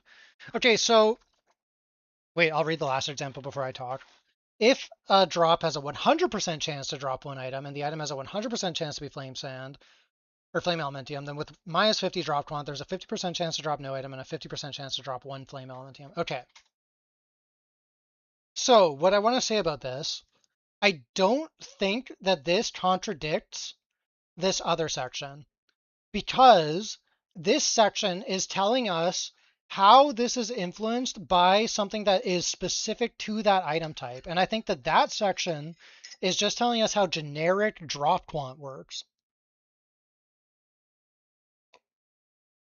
So I'm thinking, because this, like, they give the example of flame drop or fuel drop quant. And actually, now that I'm thinking about it, I think you actually used to be able to get non-additional fuel drop quantity. Like, I swear I remember this being a thing, and I can't remember where it was. I'm pretty sure it was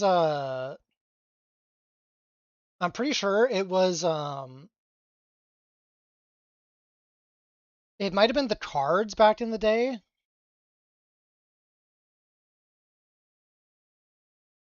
Path of Prog. Let's read what Path of Prog says. I don't think Path of Prog. I think this is additional. Yeah, this is additional. No, I'm thinking it was the cards back in the day.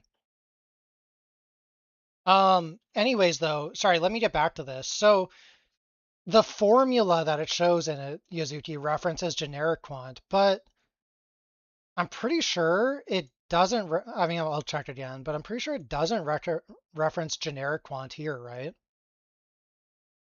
Yeah, at no point in their examples do they mention the generic quant. Like in their examples, they're only talking about the quant that's for the specific things. Yeah, I know the formula is the same, but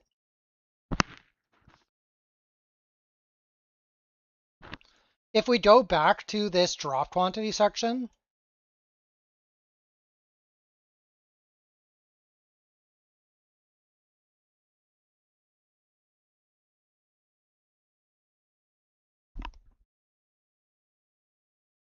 so I'm thinking that drop quantity does both things. Drop quantity not only affects how likely you are to get a thing, but it also affects how many of that thing you're getting, in theory. Whereas specific drop quantity only affects how many of that thing you're getting, based on the examples. Now, that being said, I also think that this shit is just completely nonsense, because this was my math. You guys can check my math. So this is for a deep space map. I haven't included any of our specific to the map or item quant.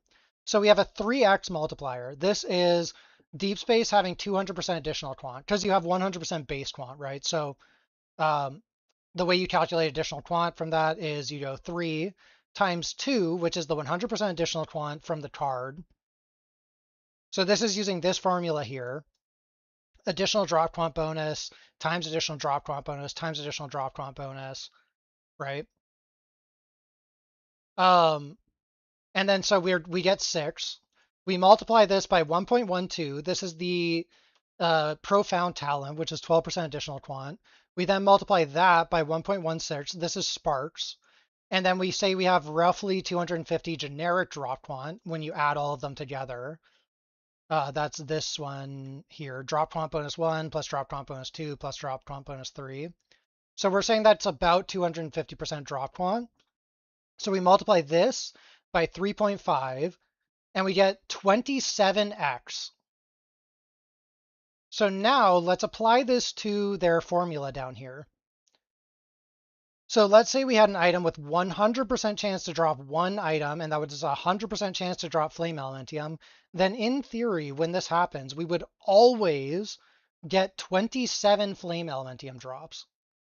Well, what if we have 100% additional Fuel Quant? Well, that's another multiplier on here. So we would multiply it by 2, like assuming they're all additive. Now, whenever a Fuel Quant drops, we should get 54 fuel. But yeah, like Yazuki says, we don't know the chance for it to be FE. So anyways, the reason I think this formula is relevant is that this shows us that even when you have that 100% chance, you still have a chance for it to drop 1. So right here, we have a 25% fuel drop quant and a 50% fuel drop quant. So that would in theory be a 75% additional drop quant, right? Or no, wait, it's example 3 I wanted to look at. So we have 100% fuel drop quant. Oh, wait, no, I'm in the wrong section. Sorry, let me go back to this one. This is the one I want. So if we have 100% drop quantity and we had a 50% chance, this still gives us a 25% chance to drop nothing and a 50% chance to drop 1 still.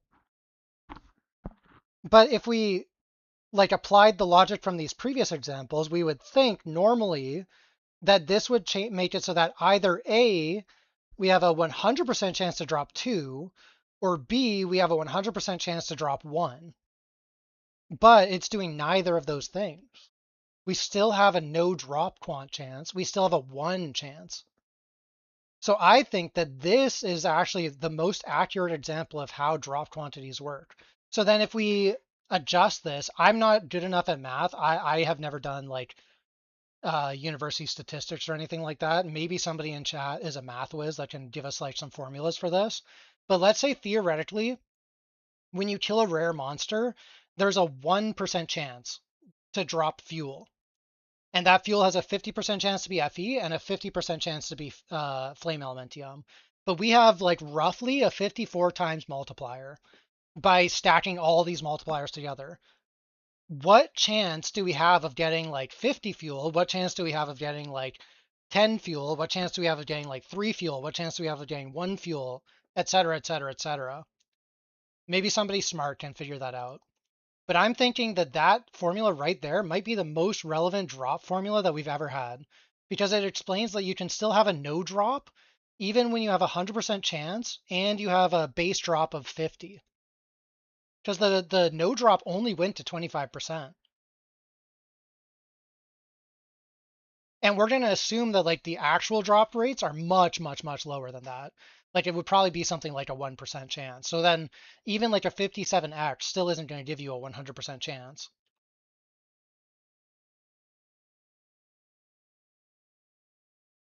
I don't know. That's interesting to me though. I'm glad you found that section, Yuzuki, because that section is actually the one that the guy in your chat, Raven, I think it was, translated.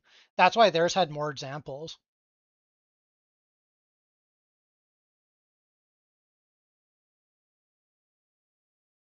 I know what's interesting. What's interesting?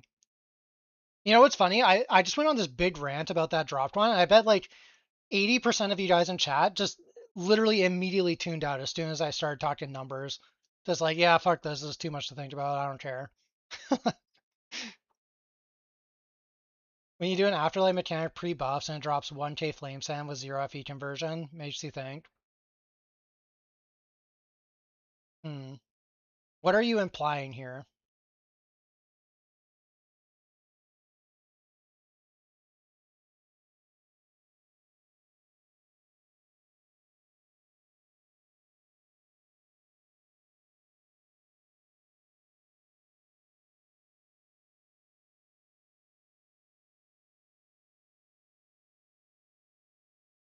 What's the probability of that even occurring?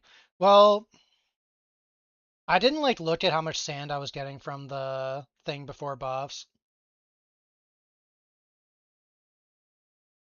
I'm thinking, yeah, that's probably what actually happened, Yazuki, that the FE rates were really tuned down. Like in our examples, we were given like 50% chance to be flame elementium, but the real chance of being flame elementium is probably something much lower. It's probably like 2% or some shit like that. You tried to follow and understand, but you couldn't. I appreciate you trying, Oppie.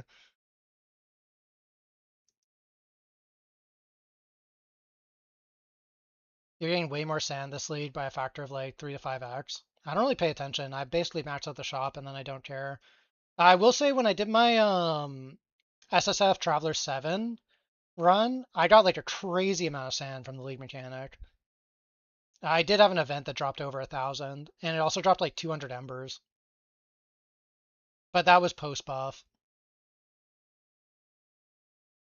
I always maxed my shop out earlier, and in fact, I think I was actually slower this league, but it's because I didn't run Outlaw. Outlaw is a fucking crazy sand printer.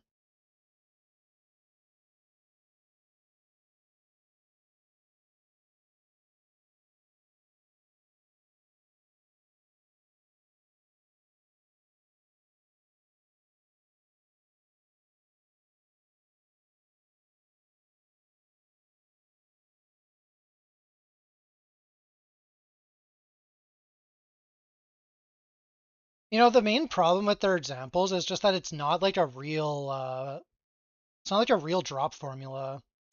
Like their examples are actually potentially relevant information, but we need to see, like, to make sense of it, we need like to also have examples with like real drop rates, which are much lower, and then also to have an example that has like the real multipliers, because we have much higher multipliers and much lower drop rates in reality. So It's hard to like reason how those actually math out.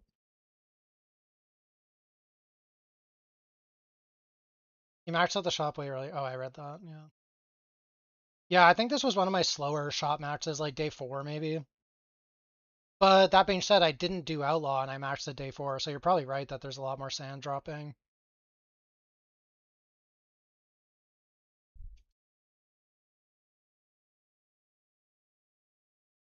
How do additional quant versus quant play out? Oh man, Oppie, you're walking into the hornet's nest right now. Basically, from what we understand, generic additional quant is a straight up multiplier, and um, generic drop quant, like not additional, is not a multiplier.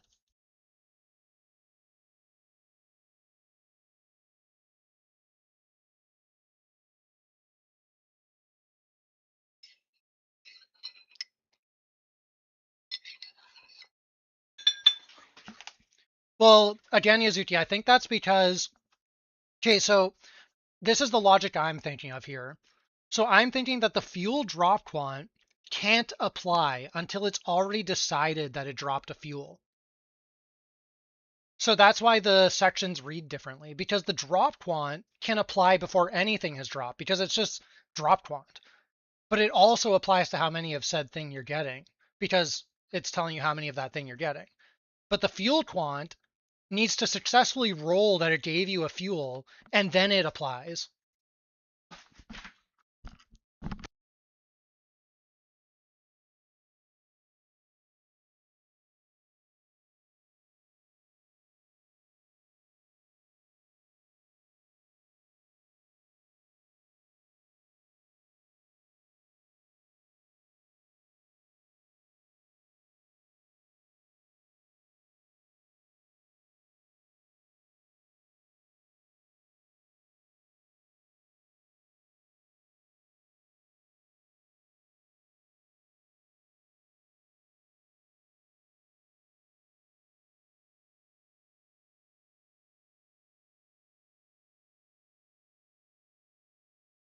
Okay, I went for a P, but while I was having that P, I also had a revolution in my mind. Wait, what did you get, J-Split? That's what you assumed, Oppie? Okay, gotcha. Is additional always better versus quant? Yes, in theory, like generic additional quant should always beat regular quant. But quant for specific types, we are not 100% sure on. Okay, but this is what I was thinking, Izuki, my revelation. Wouldn't this... Wait, you just tripled a judgment with additional damage. Bro, grats, J-Split. That's fucking crazy. A triple drop on that. Because of this page that Yazuki's been looking at, Waldo. So it's an additional multiplier against your drop quantity, but it's not necessarily multiplicative with itself. Um, that remains to be seen. So it's this page. So we can see fuel drop quantity bonus 1, fuel drop quantity bonus 2, fuel drop quantity bonus 3. Um, However, this doesn't have the wording of additional. I think that they need to clarify this page. And if it is referring to additional fuel drop quant here, then it needs to say additional fuel drop quant, not just fuel drop quant. Um, I think until they clarify that, it's not, we can't say 100%. Um, I would say that it's possible it works either way, but until they actually clarify specifically that this is additional that they're talking about, we just can't say with absolute certainty that is. Oh, but anyways, yeah, sorry, back to my revelation. So Yazuki, I think that that page that we just looked at explains exactly why the probe you were talking about feels not as impactful as you would expect, because the generic drop quant probe is causing you to drop gear more frequently, like succeed that roll to drop gear in the first place. So it feels a lot more impactful in those scenarios where you're also then getting like a much smaller but still relevant multiplier on your fuel gear that does drop. Oh my god, these compasses are going to the moon, boys.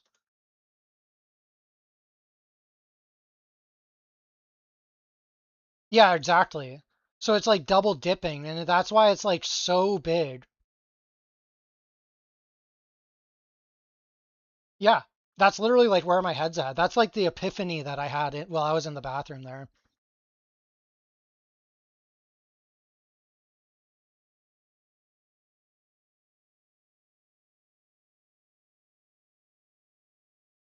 Because like if we think about it that way, like it actually makes perfect sense that that the quantity would feel that much bigger, even though it should theoretically be a 40% multiplier when you have that probe. Because the generic quant is like a crazy multiplier if that's how it works.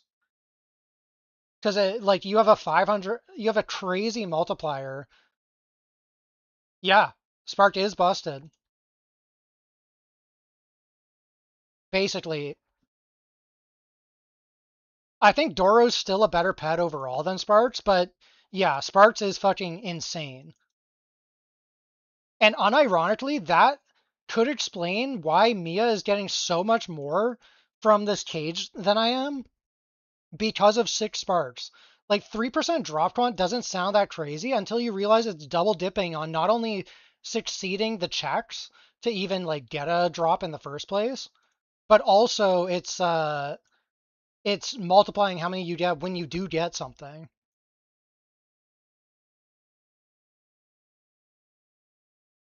Like man, my entire belief system in this game is being shattered right now. The 12% note on the tree is insane too. Well, we've always known that that note on the tree is insane, but yes, yeah, that's definitely true.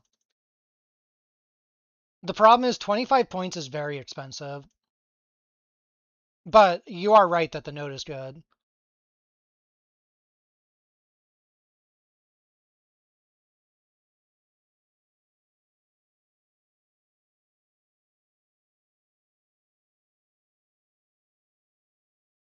Bro, ain't no way someone bought out these helms and listed them for obscene prices when these are like not even very good rolls.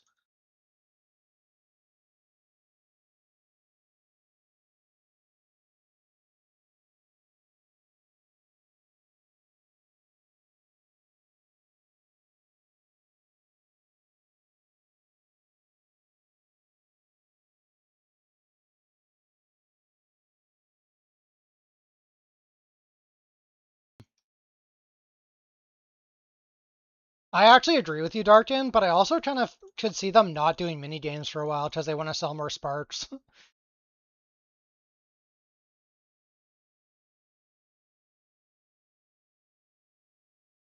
You know what's funny too, Yazuki? When I was looking at eToro, all of the best posts for Compass Farm, they're all using Flourishing Deep Space Probe. Like they're basically doing my exact strat, but just Deep Space Probe instead of or Flourishing Probe rather instead. And so if it's literally like succeeding checks more because of that, like it makes perfect sense to me. It's also like crazy cheap. Like you pay like nothing for them.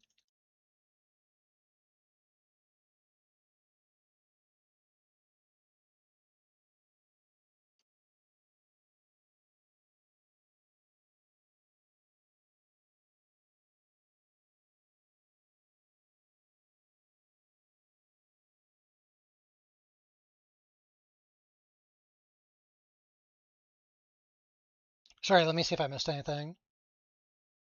It's really good for Cube though. Yeah, that's 100% true. Although it's crazy for Cube, it felt so good for me last season.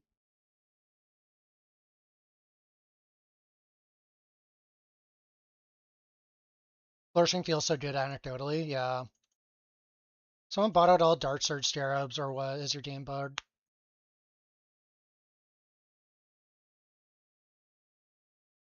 Yo, yeah, true, you should, Yazuki. But actually, I was just thinking, doesn't this logic we've been thinking of here also kind of make specific probes make way more sense for specific farms? Like, uh, what am I trying to say here? So farms that always give you a certain thing. Example, Dark Surge with the Deer Probe anecdotally feels amazing to me when I've done it. Um, and I think that that might be because when you have the Dark Surge reward tile that's giving either gear or legendaries, it's already rolling that check to give you that drop, and then that gear quant is always applying. Whereas for something like Overrealm, you need to succeed that check, and then you need to get the gear, or and then it starts applying.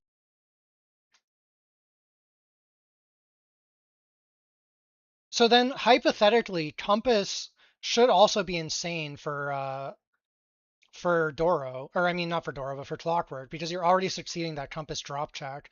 But then I think about I have had purple cogs that drop me like 20 compasses from one purple compass cog when you get like really lucky at Doro procs, right? But I've also had a bunch of purple cogs that drop 0 compasses. So now I'm thinking, well, those compass cogs probably are not a guaranteed compass drop, at least the low tier ones.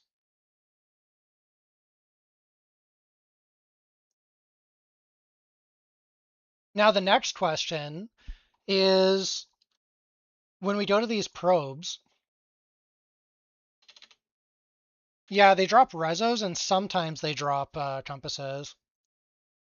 But yeah, so then the next question is 30% additional drop quantity for all security personnel.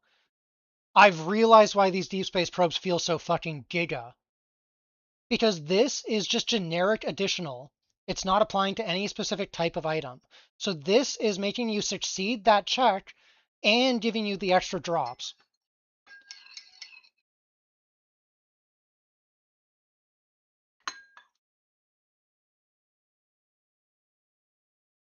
Because when I was doing Doll Deep Space, like it was so rare to have compass cards that didn't succeed the compass drop check.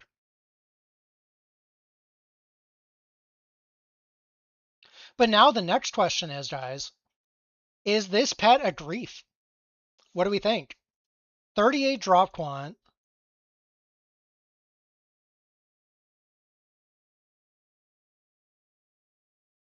versus okay, this one's kind of shit to be honest. Wait, this pet's broken, no? Why does this have 38 drop quant? Why is the roll so fucking high on this thing? Oh, that's crazy. All right, who's anyone else pulling Spark 6 next season, boys? Anyone else fuck up and not get Spark 6 while it was out?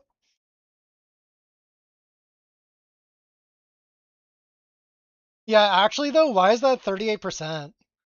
Yeah, okay, Rosiak, fuck you for being a rich guy who was able to pull it instantly, okay? Leave me alone, bro. Leave us brokies alone with our fucking level 3 and level 1 sparks. I mean, my plan was always to go 6 on it when it came back, but I didn't realize, like, oh my god, this deep dive into drop quant has, like, revolutionized the Game Boys.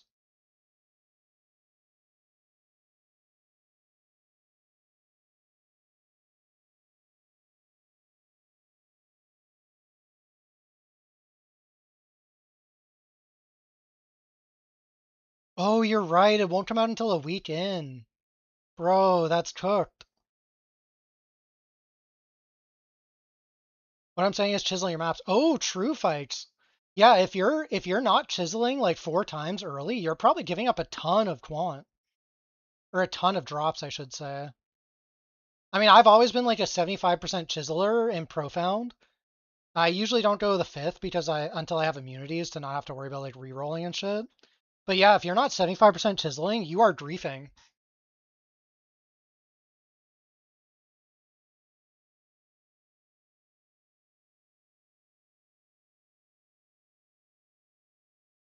Honestly, it could be Izuchi.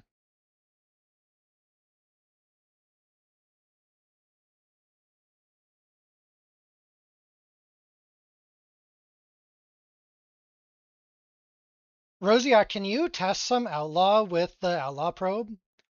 Like do like 100 maps or something? See what you average?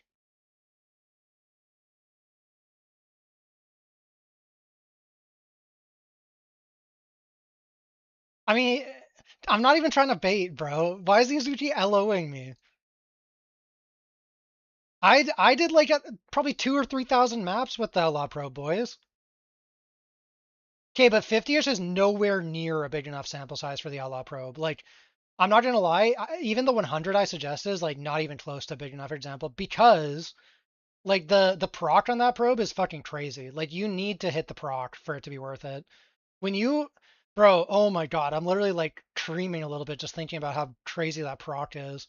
Like, when you kill the bonus mob and it procs more bonus mobs and then they proc more bonus mobs, it's literally like just instant nut.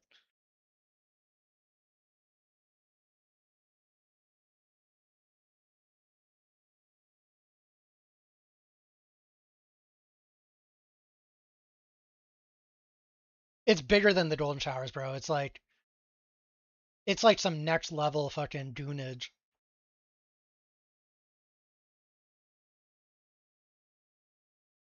I'm literally like in my mind right now. I can see the fucking warlock tokens and vanguard tokens and tank tokens and 50 stacks of FE.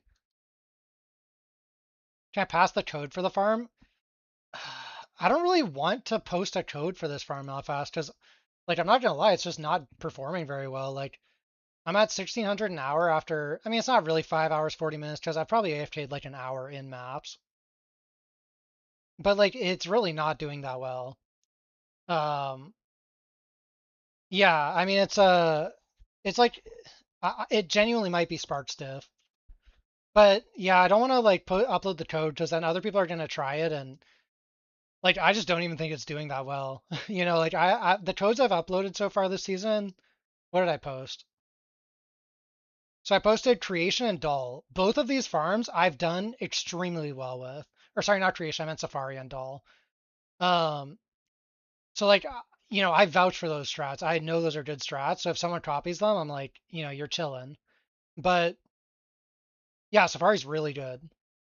Um, Whereas this one, like, until I see like what the boot drop rates are like, or I see a day where I average like 10 hours of like 3K plus per hour, I don't think it's worth making a code for. Yeah, just type exclamation mark Safari Malphus. It's not a code for like a juice deep space Safari, it's a code for profound Safari.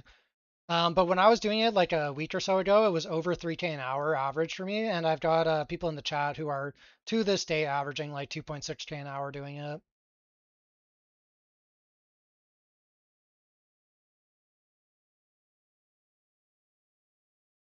Kind of done with the league, lost 120K on Gamba and CBA farming up again. Damn. See, that's why we never Gamba, Rosiak.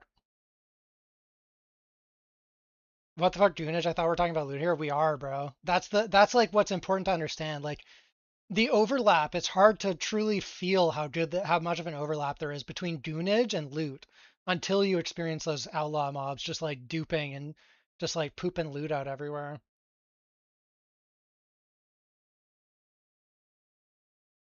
You don't understand gamblers still? I understand it. Actually, I don't know how real we want to get in the stream here, but uh actually like dated somebody who had a really bad gambling addiction. Like to the point where she would like regularly end up maxing out multiple credit cards, and being like giga in debt.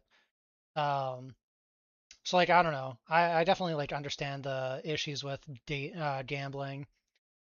Um, but that's why like so I was watching Arteezy like 2 days ago, and he's having like a bad queue session of Dota.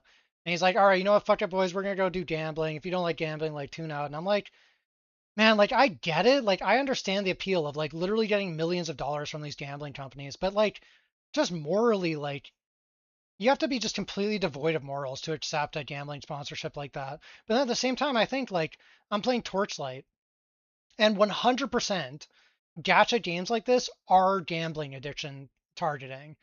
Um, like there are people who can't quit when it comes to pulling loot boxes and will go into debt to pull loot boxes. And I'm thankful that I am not one of these people. Um, but it is a weird conflict of interest because I 100% look down on people who like do gambling streams for like stake and shit. Um, but I don't feel the same way about like Torchlight or like PoE with their loot boxes. So I don't know. Maybe it's because there's like actually a game behind it as well that I can like have that like veil of separation. But yeah, I don't know. Anyways, some food for thought for me.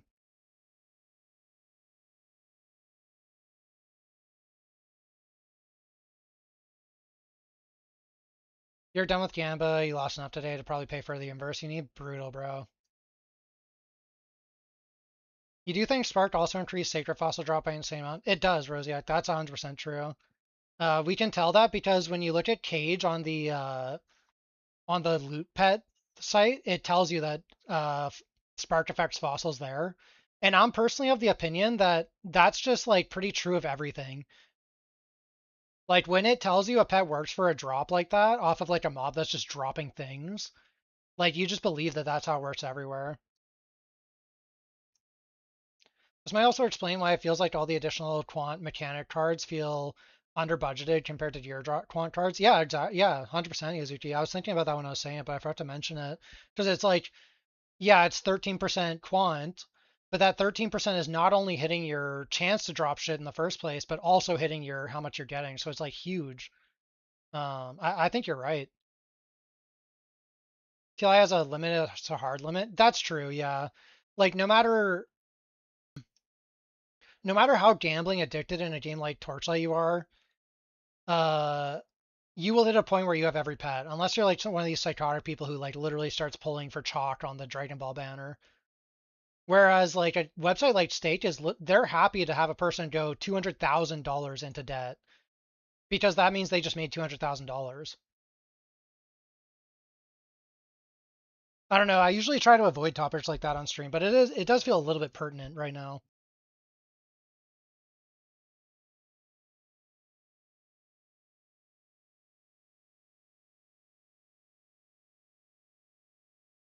Uh, it was very weird to date someone like that though,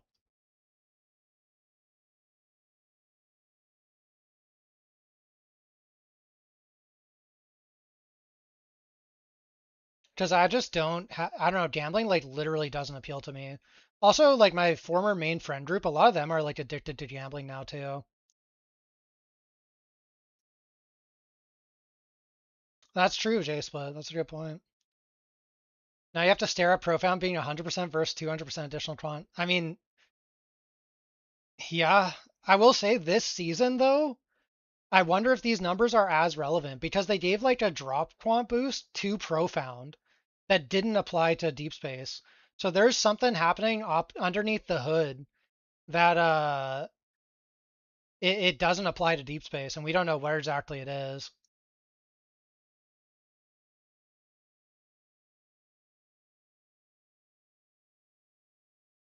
Oof, true, John, very oof. Start grabbing a second 1099 contract before TLI seasons. Pull without guilt.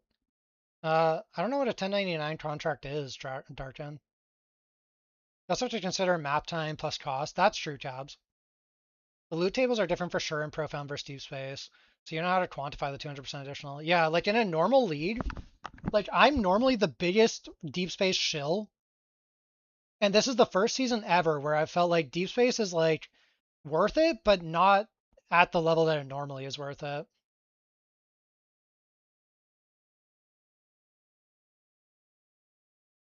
80-hour work weeks prior to league, so it's like a temporary job without benefits. Oh, I see, I see. Yeah, I always give myself a hard limit on how much I'm willing to spend on like a game like this for polling. And nowadays with the content creator stuff, like I spend so much less than I used to on Torchlight.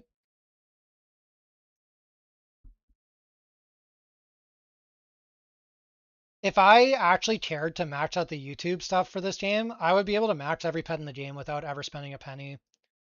But I don't know, YouTube is just so not for me, man. I wish I cared about making YouTube videos. Back when I used to stream PoE as my main game, like I actually felt like I had relevant things to talk about in a YouTube video. But in this game, it's very rare that I think about or I have like a topic I think is like worth making a YouTube video about. And I'm just never gonna make a YouTube video unless I actually care about this topic.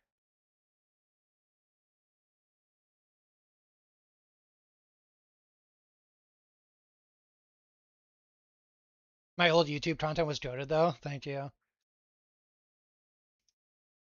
Do VODs on YouTube count towards it? If people watched my YouTube stream, yes. Technically, I could max it out just off of like people watching my YouTube stream. But unless you like regularly post on YouTube, I'm just never gonna get that many viewers on my YouTube stream. My YouTube stream gets me enough to like get the first tier, or maybe like if I stream the whole month, like the second tier of YouTube.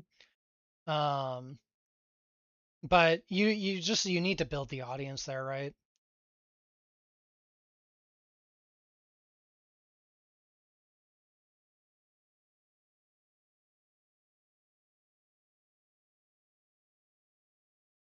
Yeah, they do Yuzuki. That's literally the only reason I dual stream.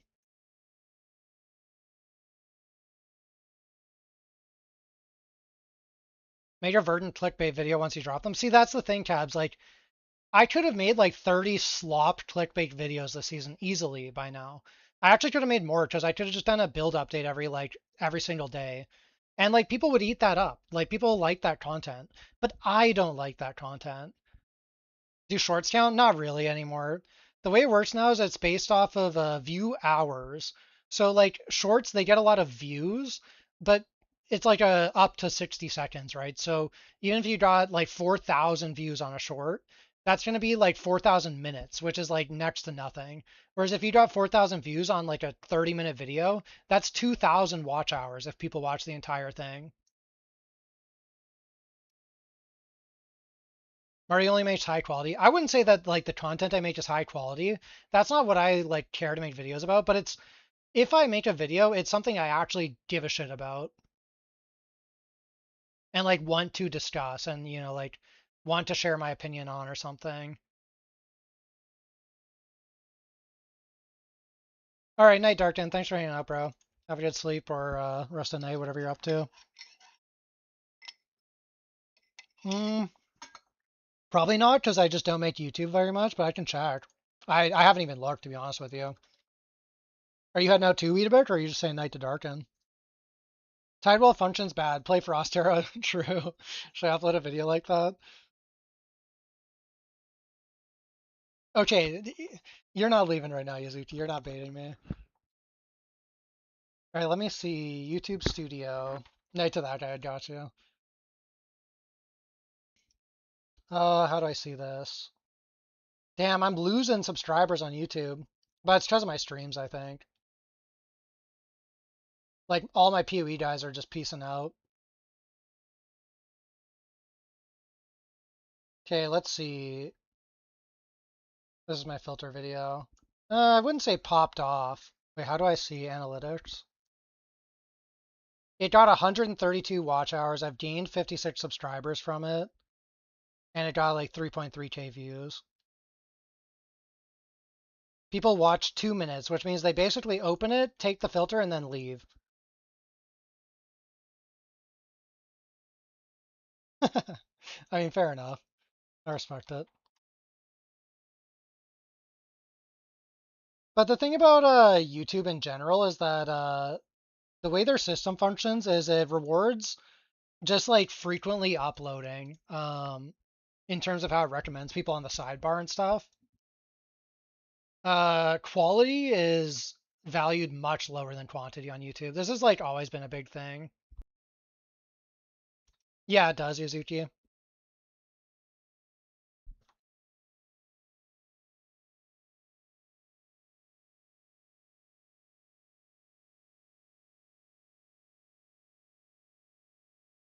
I mean, you gotta generate some YouTube viewership. Like you gotta do a combination of both, I'd say, if you want the YouTube to pop off.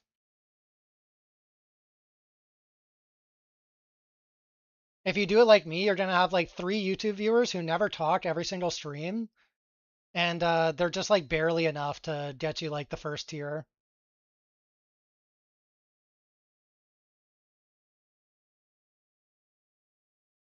Yeah, you should be. I mean, the nice thing about YouTube streaming is if you're consistent, I think it'll actually generate views on both.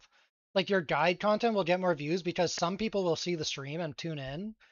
And your stream will get more views because like people will tune into your guide content and like subscribe and then get recommend, get you popping up and stuff. So kind of like it's kind of like quant. It's gonna double dip a little bit, right?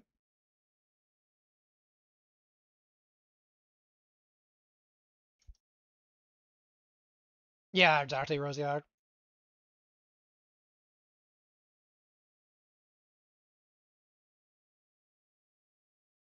Yeah, I in an average month get to like 400 or 500 watch hours, and I don't stream very much, but it's like 99% just people watching my YouTube stream.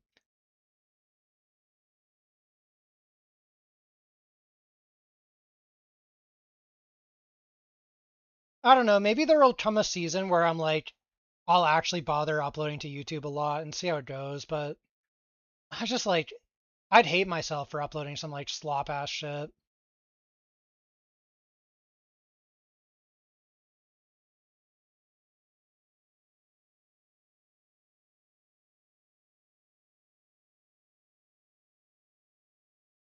Upload a 1 hour pet tier list video.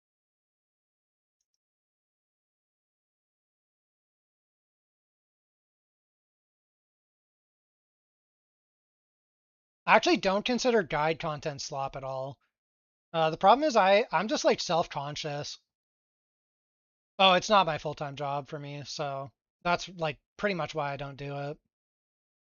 Like, yeah, if this was like my only livelihood, um, I would definitely like lean more into the YouTube, obviously. But I just do this for fun and for the free primos. Upload a 30-minute discussion about the math of how quantity works. Actually, I was thinking, Fikes, that would be a good video that I actually am passionate about and would be willing to upload. But my problem is I think I would potentially share too much misinformation if I did that. Yeah, it could have Yazuki, 100%. The problem is that like we're not 100% certain with any of it. So like it would feel shitty to like upload this and then like what if we find out in like 6 months that we're just like wrong about half of our interpretations?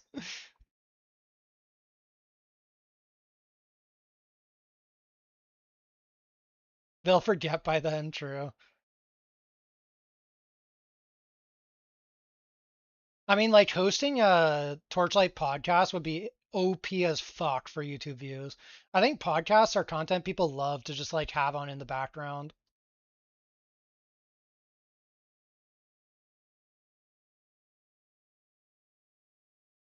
Log you into some podcasting, yeah.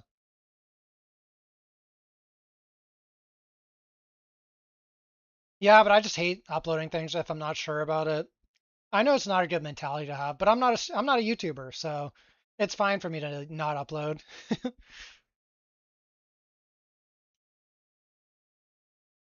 Terrible strats Burbs baited us into 100 maps, and we've currently got a strat that Mia baited us into. Testing streamers' strategies so you don't have to. And then we just like perma test every streamer's strategy and call them out and like actually like invite them to the podcast. Be like, so Minmax ARPG, you uploaded your Black Sail plus Cube plus blah blah blah strategy. You advertised the strategy as 1500 FE an hour. We did 300 maps each on this strategy, and our net our net revenue was 1,000 per hour. What do you have to say for yourself?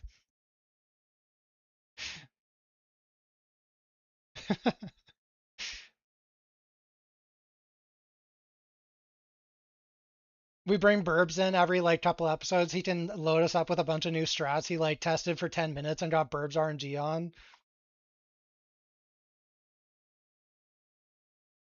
I actually think podcasts are like probably pretty fun though. Like if you're just yeah talking about the game with other content creators who care about the game.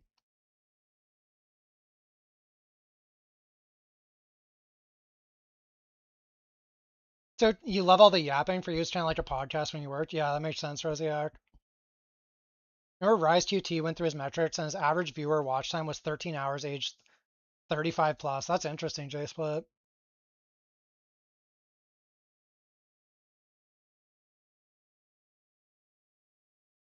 Infinite content, yeah. You hated him for that strategy? I was just like, his methodology for the strategy was the only thing that confused me, but I actually talked to him one-on-one about it, and it kind of made sense. This is like very ancient strategy though, so it's been a minute. 8 different mechanics on my map. Yeah, exactly. That shit was so funny. That's you this season with Inverse Farm. 8 different jackpots. True, Yazuki is literally the new min-max ARPG. It's basically turning your stream on while yapping in Discord, true. The ETUP Discord podcast where we have Bob and Burbs like yelling at each other for 30 minutes every once in a while. Uh, they did a mid-season patch this season, Waldo, where they buffed like Time Arc 8 and Profound. Like it explicitly says that it buffed Profound and Time Arc 8 for the league mechanic and something else. Yeah, but the thing is, like, I'm gonna do lead mechanic in any strategy I do. So like that's a buff that doesn't apply to my deep space maps, right? So it's hard to know like what's going on beneath the hood. And now we know that they can just like tweak these levers that are like, oh well, this season Profound is gonna get more loot from this thing. So the additional drop quant from deep space doesn't necessarily tell the whole story. It's kind of what we were getting at. But the other thing is like we just also get less drops in general this season. So when you're pouring drops, the cost of like deep space and high investment maps is a lot more justified than when drops are a little bit more scarce. Because when I'm paying 1,000 FE per map, the difference between an extra 500 FE coming out of my map is a lot more significant than when you're paying like 200 FE per map. Like if I pay 200 FE per map and my average return is 900 FE, versus if I pay 200 FE per map and my average return is 400 FE, you're still profiting a very large amount no matter what. But if I'm paying 1,000 FE per map and my average return is 1,500 versus my average return being 1,000, well, now I'm just breaking even,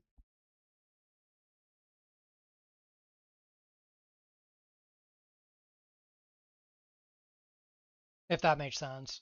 Obviously, like the numbers are kind of completely made up and nonsensical, but that's like basically where it's at.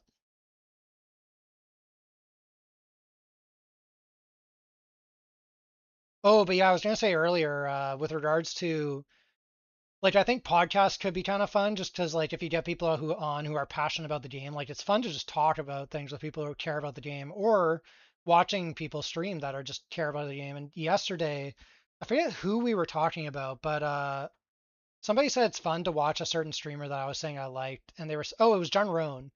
Like they were saying it's fun to watch John because John cares, and I 100% agree.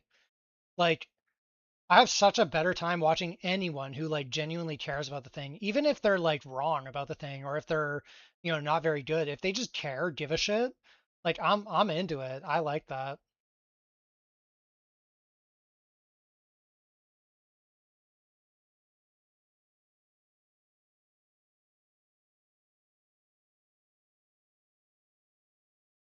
You stand by your words. I 100% agree with you on that. I think it was like a good point that I haven't necessarily thought about like but the majority of people who I watch as a viewer are people who are like genuinely just care.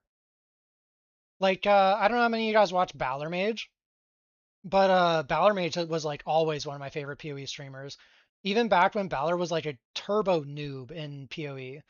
Like Balor originally started out as this guy who just like would be in the rip compilations on hardcore highlights thing like every single week. Like pretty much every other video, Balor was just dead in some capacity. So I don't know, I started hosting him because I'd see him on there and he just like cared and I started watching him and he's just a guy that's passionate about what he's doing and what he likes in the games. So yeah, he just quickly became one of my favorite streamers. Was he like the best PoE gamer? No, but he just cared a lot and he like put effort into everything he was doing and he'd stand on business. If you could prove him wrong, he would with some argument be like, yeah, you're right, I was wrong about that. Um, and yeah, I don't know, just things like that are really entertaining to me. And then same with like Don the Crown. Don's maybe on the higher skill level end of like streamers that I watch, but yeah, he just cares about things he's doing. Like maybe he comes off as a bit abrasive at times, but there's big entertainment value there for me just because he's like he's not gonna um he's not gonna like talk about things he doesn't give a shit about, generally speaking. If you open a stream and they're negative mental attitude, you're gone pretty quick most of the time. Oh, that's fair. I think Don can definitely be a bit of a negative mental attitude guy, so I guess that's not a thing for me. I would say I definitely lean towards positive people, but not not to the point where like if somebody's being negative, I'm just tuning out instantly. You're saying you watch my stream even though I'm wrong about stuff. I feel like you're generally right about most things, Izuchi. Although I do still stand on that I remain unconvinced about the specific quant being additive until they clarify. But I would say that now that I've seen these other things, I'm leaning towards like 80-20 that you're right about that. And 20 that you're wrong, but I just don't think it's conclusive enough based on what we've seen. This community needed Marty's positive outlook for the at the slower progression this league. Oh yeah, I was having a great time at slower prog. I wish I could have streamed a bit more, but why didn't I stream that much this season? I think I was just like really trying to figure out my build, and I just didn't want to be like baiting people. Plus, I felt like I just wanted to figure shit out and like focus. You're 1,000% right. I mean, you might be right. Yeah. I think I'm standing on 80-20 until we get some clarification. Hopefully they do give us some clarification. That'd be hype. You understand not wanting to stream because everyone's mad. Yeah, that's a part of it too, for sure. It is annoying when everyone's just like negative. I don't think my chat would have been that negative. I think I would have like pushed a lot of these negative people out because I'm positive. I'm just like generally a, I don't know. If I'm not having fun, I'm just not gonna stream. Or if I'm not I don't know. I just wouldn't. If I had like a negative attitude, I would just go do some other shit for a while. I wouldn't play the game. All due respect to Don, but his idea with the billboard was a bit much. What billboard paper? I don't know what you're talking about.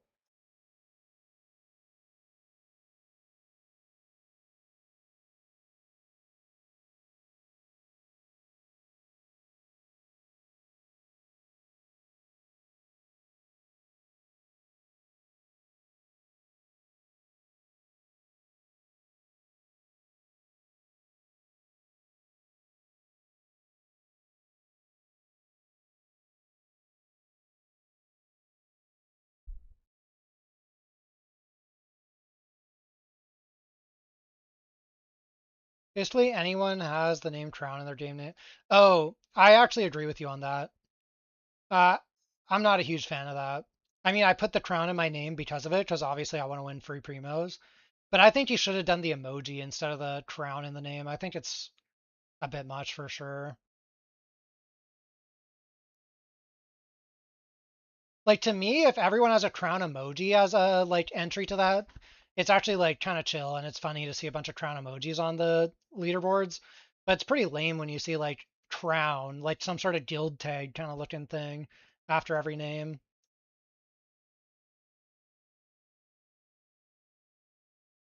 That being said, if someone offers me free primos for placing top 10 on Traveler, you already know I'm filling in. They could tell me to name myself stupid loser drops nothing, and that'd be my name. Give me those primos.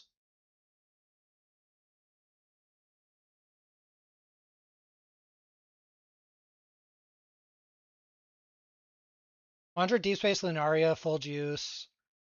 Zero revivals, minus 4.5k. How the hell do these things drop? Oof.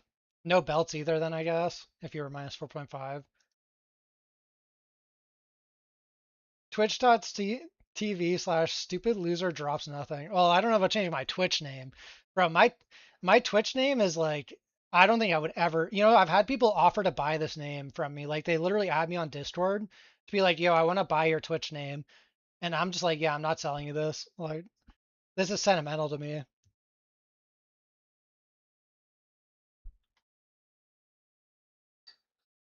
Like if someone wanted to buy my Twitch name, they would need to offer me such an obscene amount of money that they would never do it. I dodged you, dude. Sorry, bro.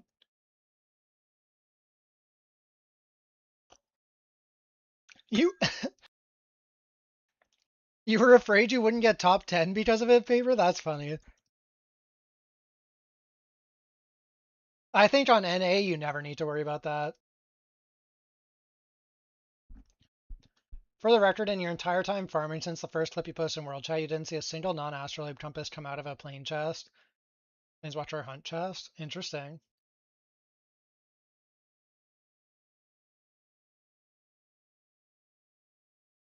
You'll give me one PP touch. Nah, it would need to be like tens of thousands of PP touches, bro.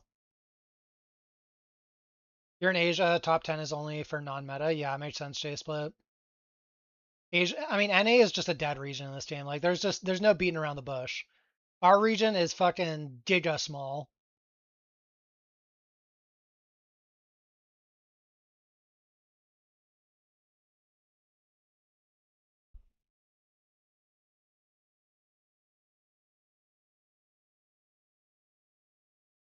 What if all the compasses Yazuki got from his thing were actually secretly Doro procking on some like reduced quant shit?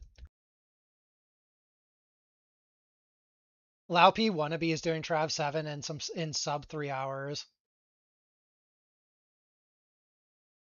My fastest ever Traveler 7 was Gemma 2 in the season where they added Tangle.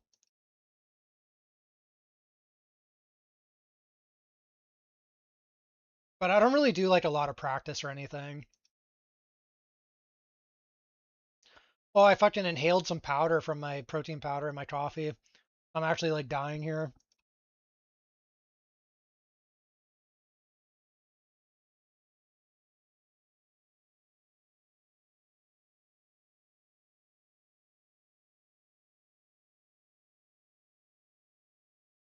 I'm so blessed to be on NA where I can get #1 in the entire region when I kill it like 4 hours in.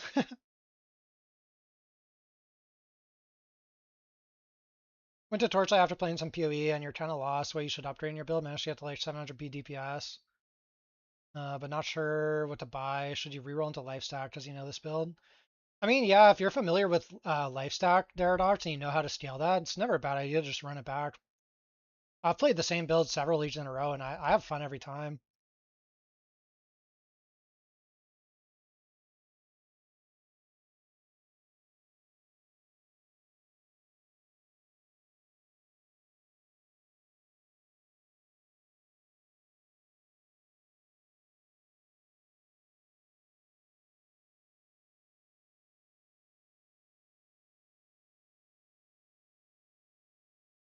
Man, I'm kind of thinking like Chalk isn't good for Outlaw.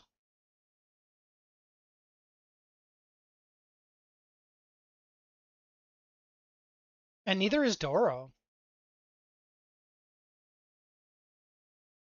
Like, yeah, they proc when you drop those things, and they have pretty good procs. But I actually think now you just literally want as much generic quant as you can for Outlaw.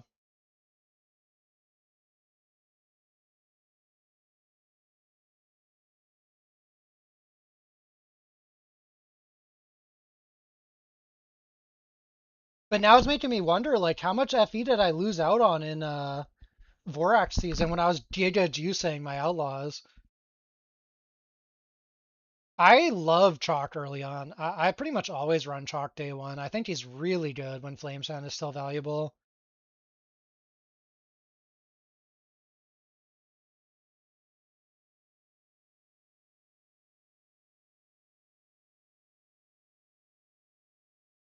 I think if you're not running Chalk day one, you're actually griefing. If you have him.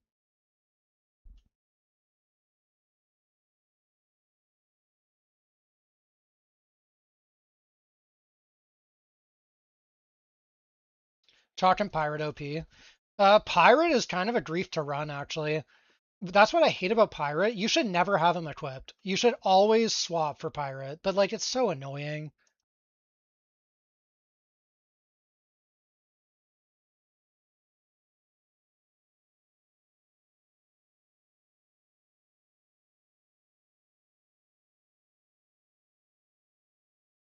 Okay, wait, Yazuki, so another question about how these pets work, right? Doro, 5% chance for 5 to 10 compasses, right? And then you have a chance for the double chest. These are tile drops. Do we think that these might be affected by additional compass drop quant? Maybe.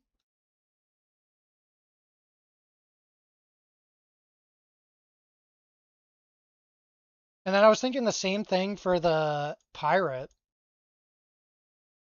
Like basically the reason I said this is day one when you're swapping on pirate for bosses, I wonder if you should additional drops. Oh, it's okay. It's in there.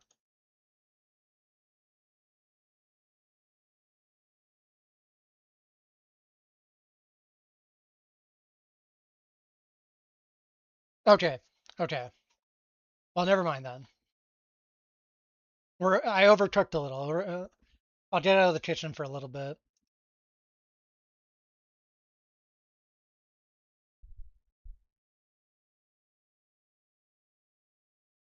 Right, that's true. I actually did know that.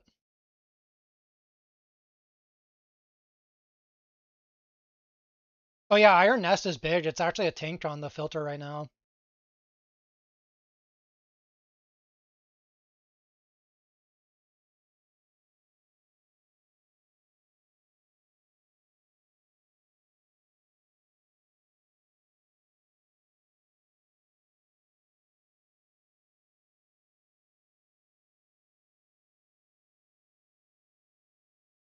Bro, why can't they sponsor me to go to TorchCon so I can just ask these devs like literally a million fucking questions and like maybe get kicked out because I'm actually annoying them with how many things I ask, but like,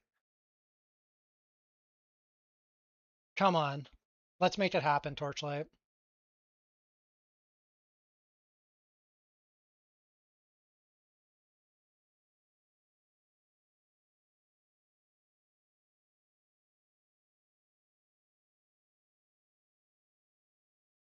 Okay, let's not blame Don too heavily here, boys.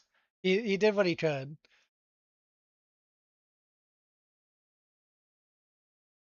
I kind of want to watch that question though, because like, why hunt chests? Like chests of all things to auto open? Like, let's get some auto end on war or like a keybind to auto end war.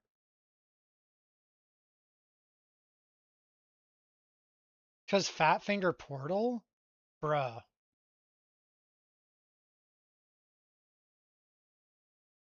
Mia didn't even get sponsored, and they went to hire actors. Yeah, I don't really understand why they're doing that. Like, paying for Ben to make a video and play like the first day of the league, that makes sense.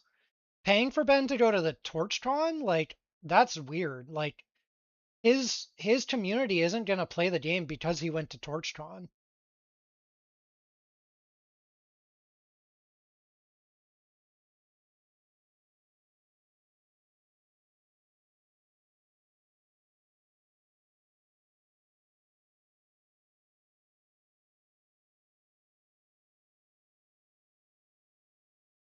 They did get Cute Dog there one season. I'm assuming he probably turned it down. Oh, it's for that reason, J Split. Actually, that makes sense. Like if Ben is revered and Lily's revered in the Chinese communities, so they just wanted them there to attract more people to come to their event, like locally. Actually, that makes a lot of sense.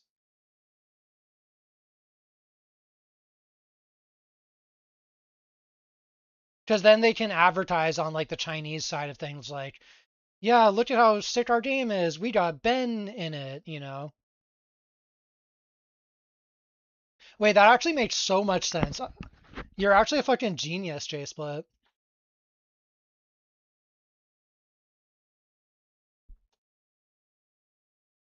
Bro, how did we think that they were trying to outreach to us fucking dumbass North Americans and Europeans?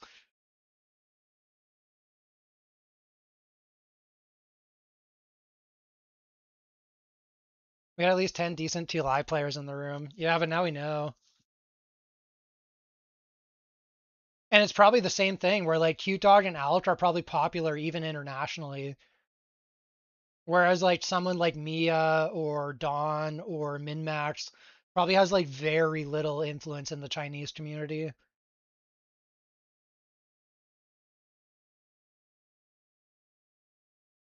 They want to directly compete with PoE, yeah, eventually, I imagine. VIP him, nah.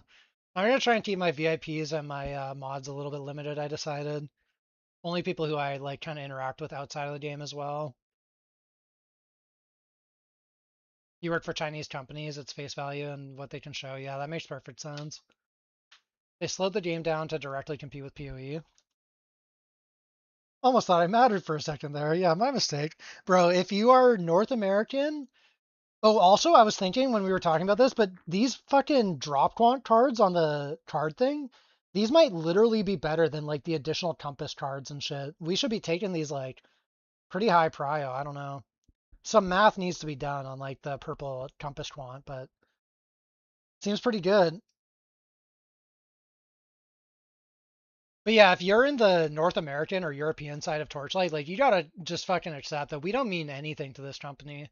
Like they're probably happy we're here, but if we died tomorrow, they wouldn't care. They'll happily replace us with another Russian or some other Asian person. Like that's like such a large percentage of their community compared to us. Ben do be that guy too. Yeah, he is. Ben is definitely that fucking guy. Like he is the god of ARPGs. Gazi, Mathel, Ben, all big names for face value. No comment on Gazi, boys. There's Gazi and I have drama, okay? I'm still permaban from Gazi's stream 8 years later, and until he have revoked that permaban, Gazi's on my shit list until then. And I only have a very short shit list. It literally has one name.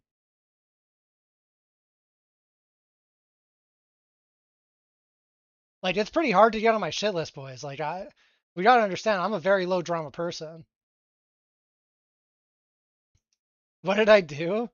Okay, so a lot of you guys are not gonna remember this, but back when I was a streamer, PoE Lab randomly added embeds at the bottom of the page, like literally where you could not see them unless you scrolled down, and they would autoplay with the sound muted. And Ghazi and Suit Size Small were the only people featured on this when they added it.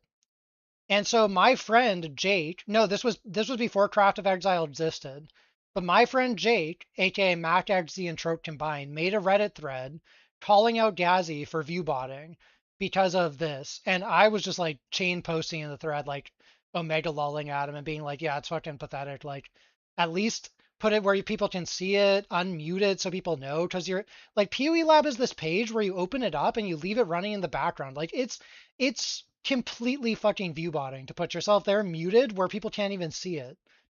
Anyways, I like replied a bunch in there, and Ghazi just permabanned me from his stream because I replied to my friend's thread a bunch about this. And I still hold that stance that if you do some embedding shit like that, you are view botting.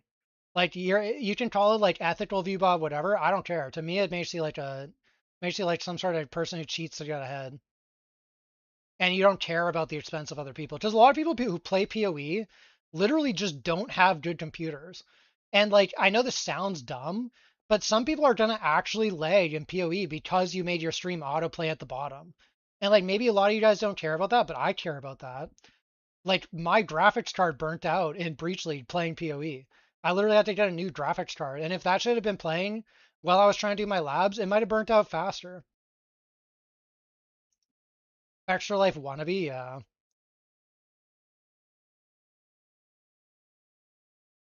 You just omega nutted. You were watching your own VOD to see if compasses drop from hunt chest and you saw yourself drop a triple inverse 21 days ago.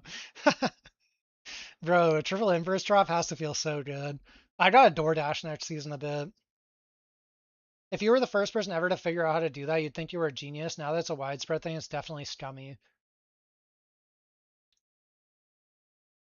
Hmm. I'm considering what you're saying here, Fikes. Like I can see the logic of like before it was mainstream being like, yeah, I mean I literally just found out a way to get more viewers and that's cool. Like I can see that. But I also still think that even if I figured this out, I probably wouldn't have done it. And I'm not trying to even be on like a high horse or anything. Like I just like genuinely find that behavior pretty scummy. Yeah, I don't think it's like it doesn't put you on my shit list if you do it where it's not hidden. I still think it's like lame and like doesn't make sense to me as a streamer. Like I literally don't care about viewers unless they're able to interact with me. Like if you embed and you put a chat in there that also embeds, like honestly, that's cool. Let them like log in and talk through like some website that like has the chat and shit, and then they can actually be a real viewer. But again, I don't stream for a living. So obviously I get that my perspective's a little bit different. But I'm also the kind of person where I would work at McDonald's for 15 bucks an hour over like selling out my friend to get like a $40 an hour job.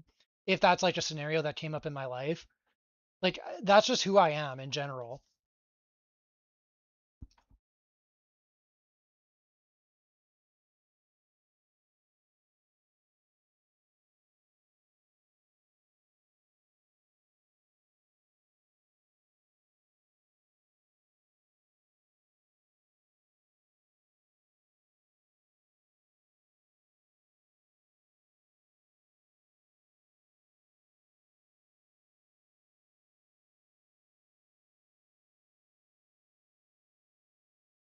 I don't know. I feel like I've talked about this like once before on stream, but I feel like streaming has like turned it too much into like hustle culture.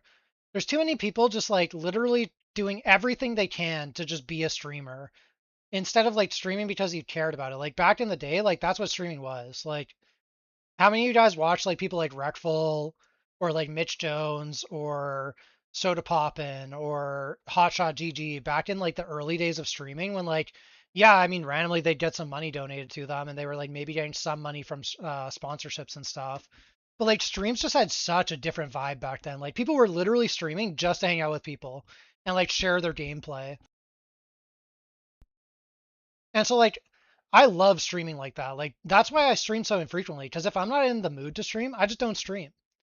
Um, but now it's like everyone gets into this idea of like I'm gonna stream to make a living, and I feel like around Fortnite times is probably when this like really took off.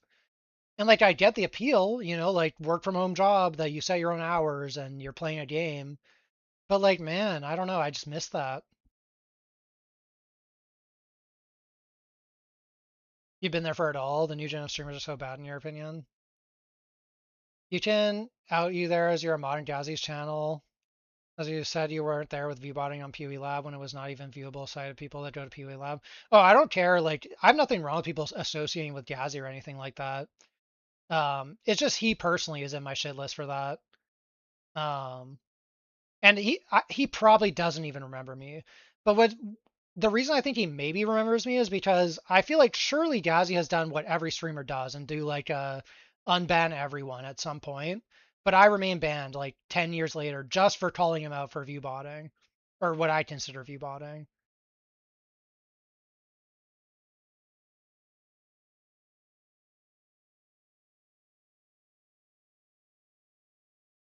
Basically, like his response to it was like, "Oh, I have a giant monitor," and for me it was totally in view. But I also had a 1440p monitor and I couldn't see it. Maybe he blocked you for other reasons. It's possible, but I don't think so. I mean, I literally got banned after that Reddit thread. Now, you, Yuzuki, I'm assuming, I actually don't know why you would have blocked me because back when I was like the JSP Marty of the old days, we actually used to like talk on Skype and yeah, like I said, you like recommended suits to me and stuff. But I like randomly quit League and like deleted all my League people off of everything. So I don't know.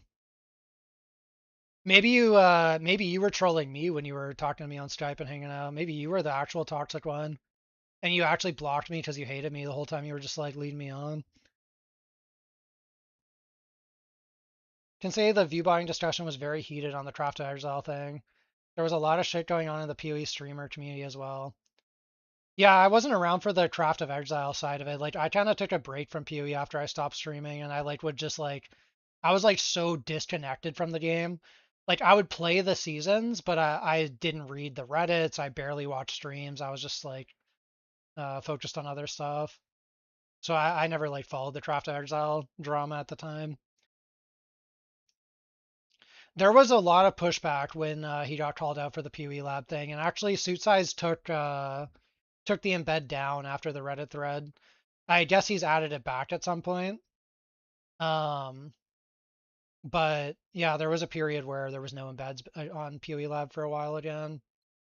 And then I think when he had, and the thing is like, I don't know, for some reason, like I didn't hate suit size as much out of it as I did Ghazi, and I think that's because like suit size never like banned me or like treated me badly for calling him out on it. Like suit size actually changed how he was doing it, and I actually suit size and I used to host each other a lot back when I was a streamer. And I've gone into suit size's chat and like interacted with them, and they've never like said anything negative to me about it, other than like immediately at the fact like when they changed it. So yeah, I don't know.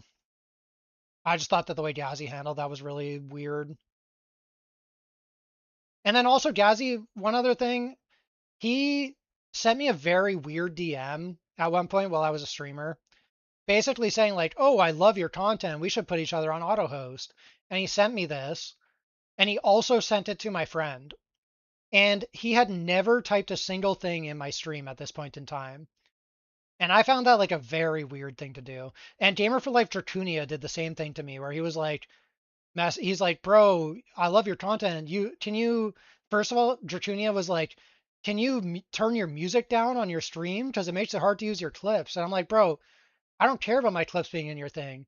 Like, what do you mean turn my music down on stream? Like, my music's at the level it is on my stream for me and for my viewers. Like, I'm not gonna turn my shit down for your clip channel.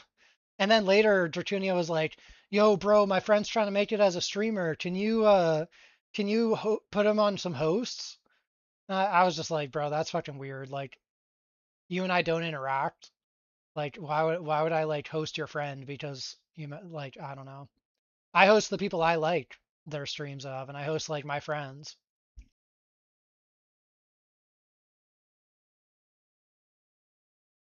Oh no, I know 100% that's why I got banned. It was literally like at the exact same time as the thread. There was some discussion going on about viewbotting is totally fine if you could do it on your own page instead of other sites, and you still couldn't find the difference in that. Well, I still hold my opinion on it. Like MinMax the RPG actually had a long discussion with me recently about his website and the embedding on it, and I told him as much. Like, I consider it scummy. If your embed autoplays and does not have like a chat or anything like that, then I consider it scummy. It doesn't mean I think you're a piece of shit person because you do it.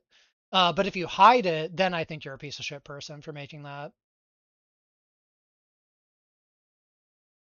Like Raider.io has like streams that autoplay at the start or at the top of the website, but they don't hide it. So I consider it scummy, but I don't really care.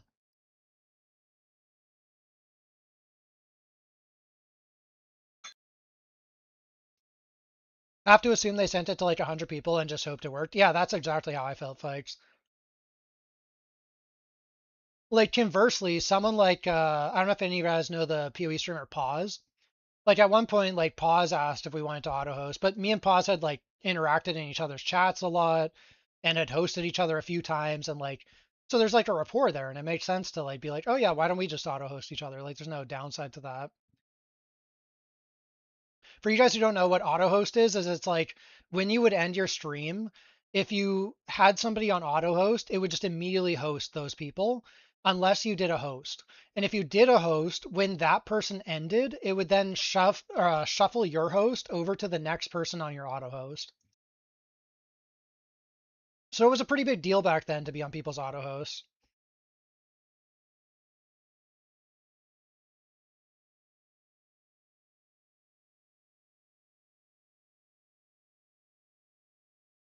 It's better now, not trying to hate, but man, his website's so ass. I can't comment. He's shown me some of the dev stuff he's working on for it, and I genuinely think that Minmax has some very good ideas for what he wants to do on his website. And to me, it's unfortunate that it's plagued by being like more of a redirect towards the streams. But I also understand where he's coming from, where he's putting in a lot of hours to try and make something that he thinks will be beneficial to people, and he wants to see like some sort of a reward for that effort. So I understand that. I actually don't think that that's scummy, that logic.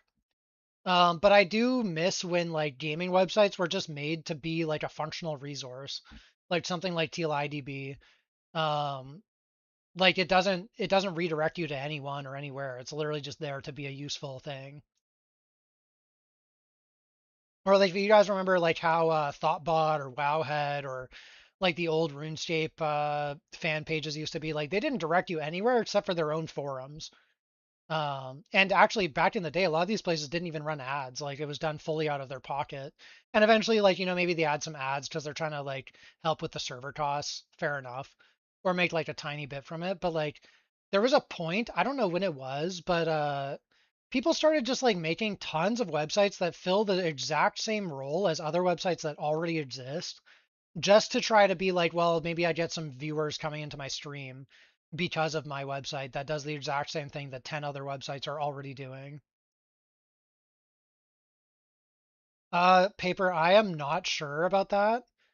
I don't know anyone who's like tested the same mod stacking. I'm gonna go with most likely it doesn't work, but that's just, guessing. If it does though, that would be fucking broken. Imagine like double knowledge. Wait, double knowledge would be so broken if it stacked, no? How much of a multiplier would that be? Yeah, bro, there's no way. There's no fucking way. Like, we'd be seeing some 9999 dragons with just double knowledge if that worked. No, it's 5.2 with just knowledge. Because it's, let's see. It's 1.8 times 1.8 times 1.8. So base knowledge is 5.8 x damage, or it's like 480% additional damage. And then how would we think that doubles would stack? Would it then just be more 1.8s, or would it be 2.6s? Because let's say it's 1.8s, it would end up at 3,300% additional. Yeah, you do, but you also gain mods back and stuff by not doing that. So it's a little bit hard to account for that. So I just like to consider it as its own multiplier. But so like in theory, it could be, if it's 1.8s that applied again, like 3,300% additional damage. Or what if they're multiplicative with themselves or additive with themselves? So it would be like 160 or 1,600% additional if they were additive internally. It'd be pretty crazy though if it does work. I'm gonna guess that it doesn't though. But yeah, you're right, Paper. Like for my build, when I'm considering knowledge on my mirror ring, I'm considering it like roughly a 100% additional mod. Roughly.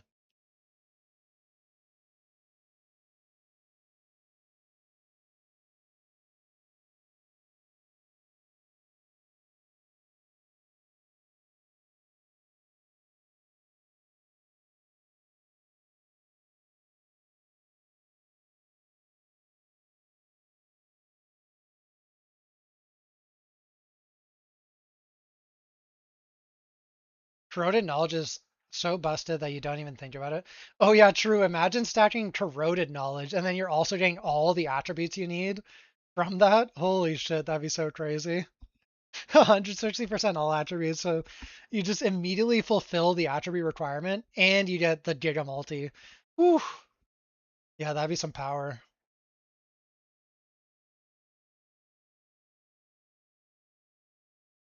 Or, bro, Corroded Hunt. Can you imagine? 400% hasten effect and, like, obviously a ton of attack and cast speed.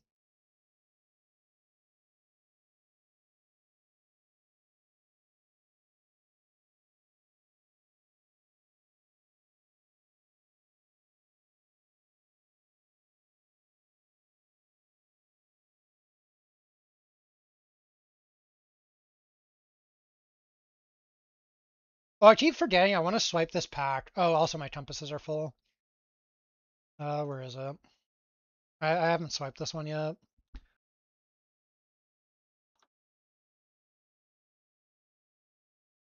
Let me hit a quick swipe here, boys.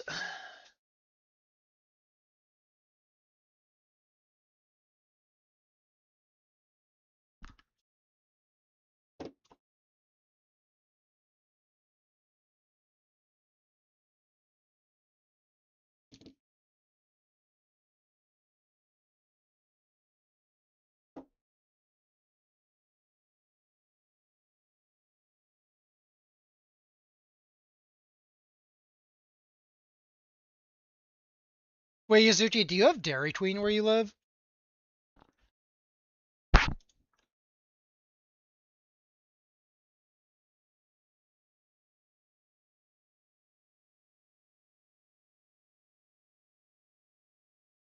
This pack is so fire. 300 plus 600, 750. Bro, it's like 1350 for $7 Canadian. Oh my god. What a swipe.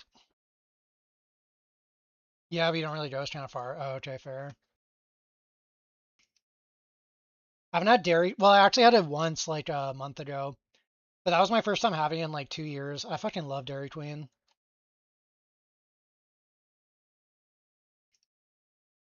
You think it might work for stuff like God of Machines?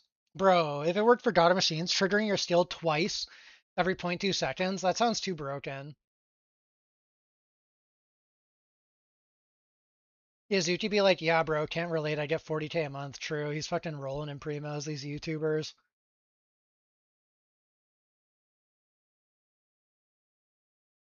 They still haven't sent me my 15K primos, boys. Do I start rioting pretty soon here?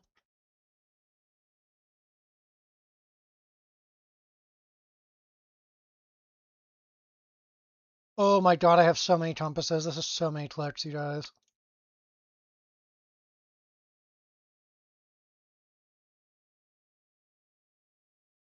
Why don't they just make compasses stacked to 999 as well? I guess then they wouldn't milk people like me and Mia for a bunch of compass tabs.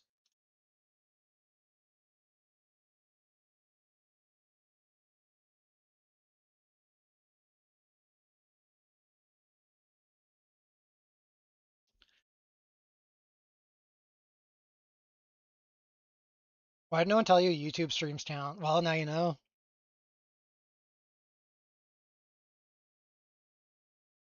I'll accept half your primos as compensation for giving you that knowledge.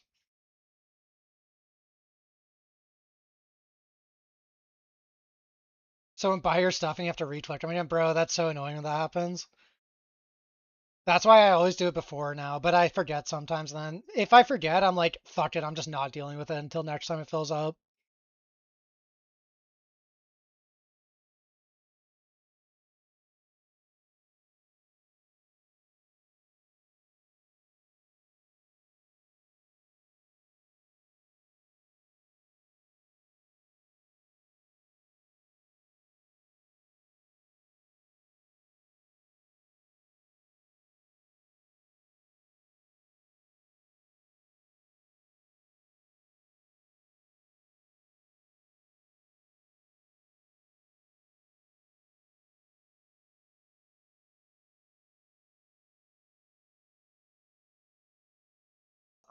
Yeah, I think Sage will survive.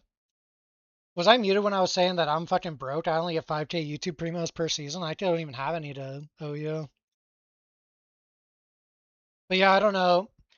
I don't actually think Sage is like crazy OP anymore. She's still good, and she's probably still like the best character just by virtue of being fast. But I don't know. I don't think they'll gut her, if I'm being real.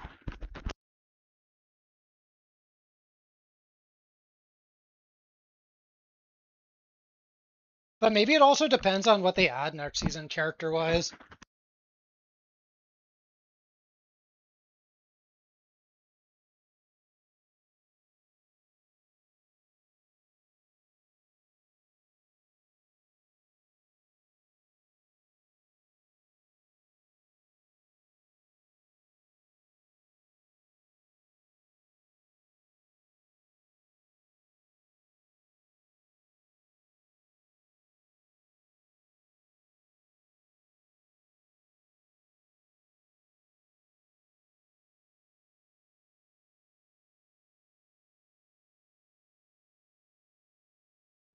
Rayhan 3 combo. I'm not convinced. I feel like it might be a minion character next season. But then again, I've been saying it might be a minion character for like 3 seasons now, and it hasn't been yet.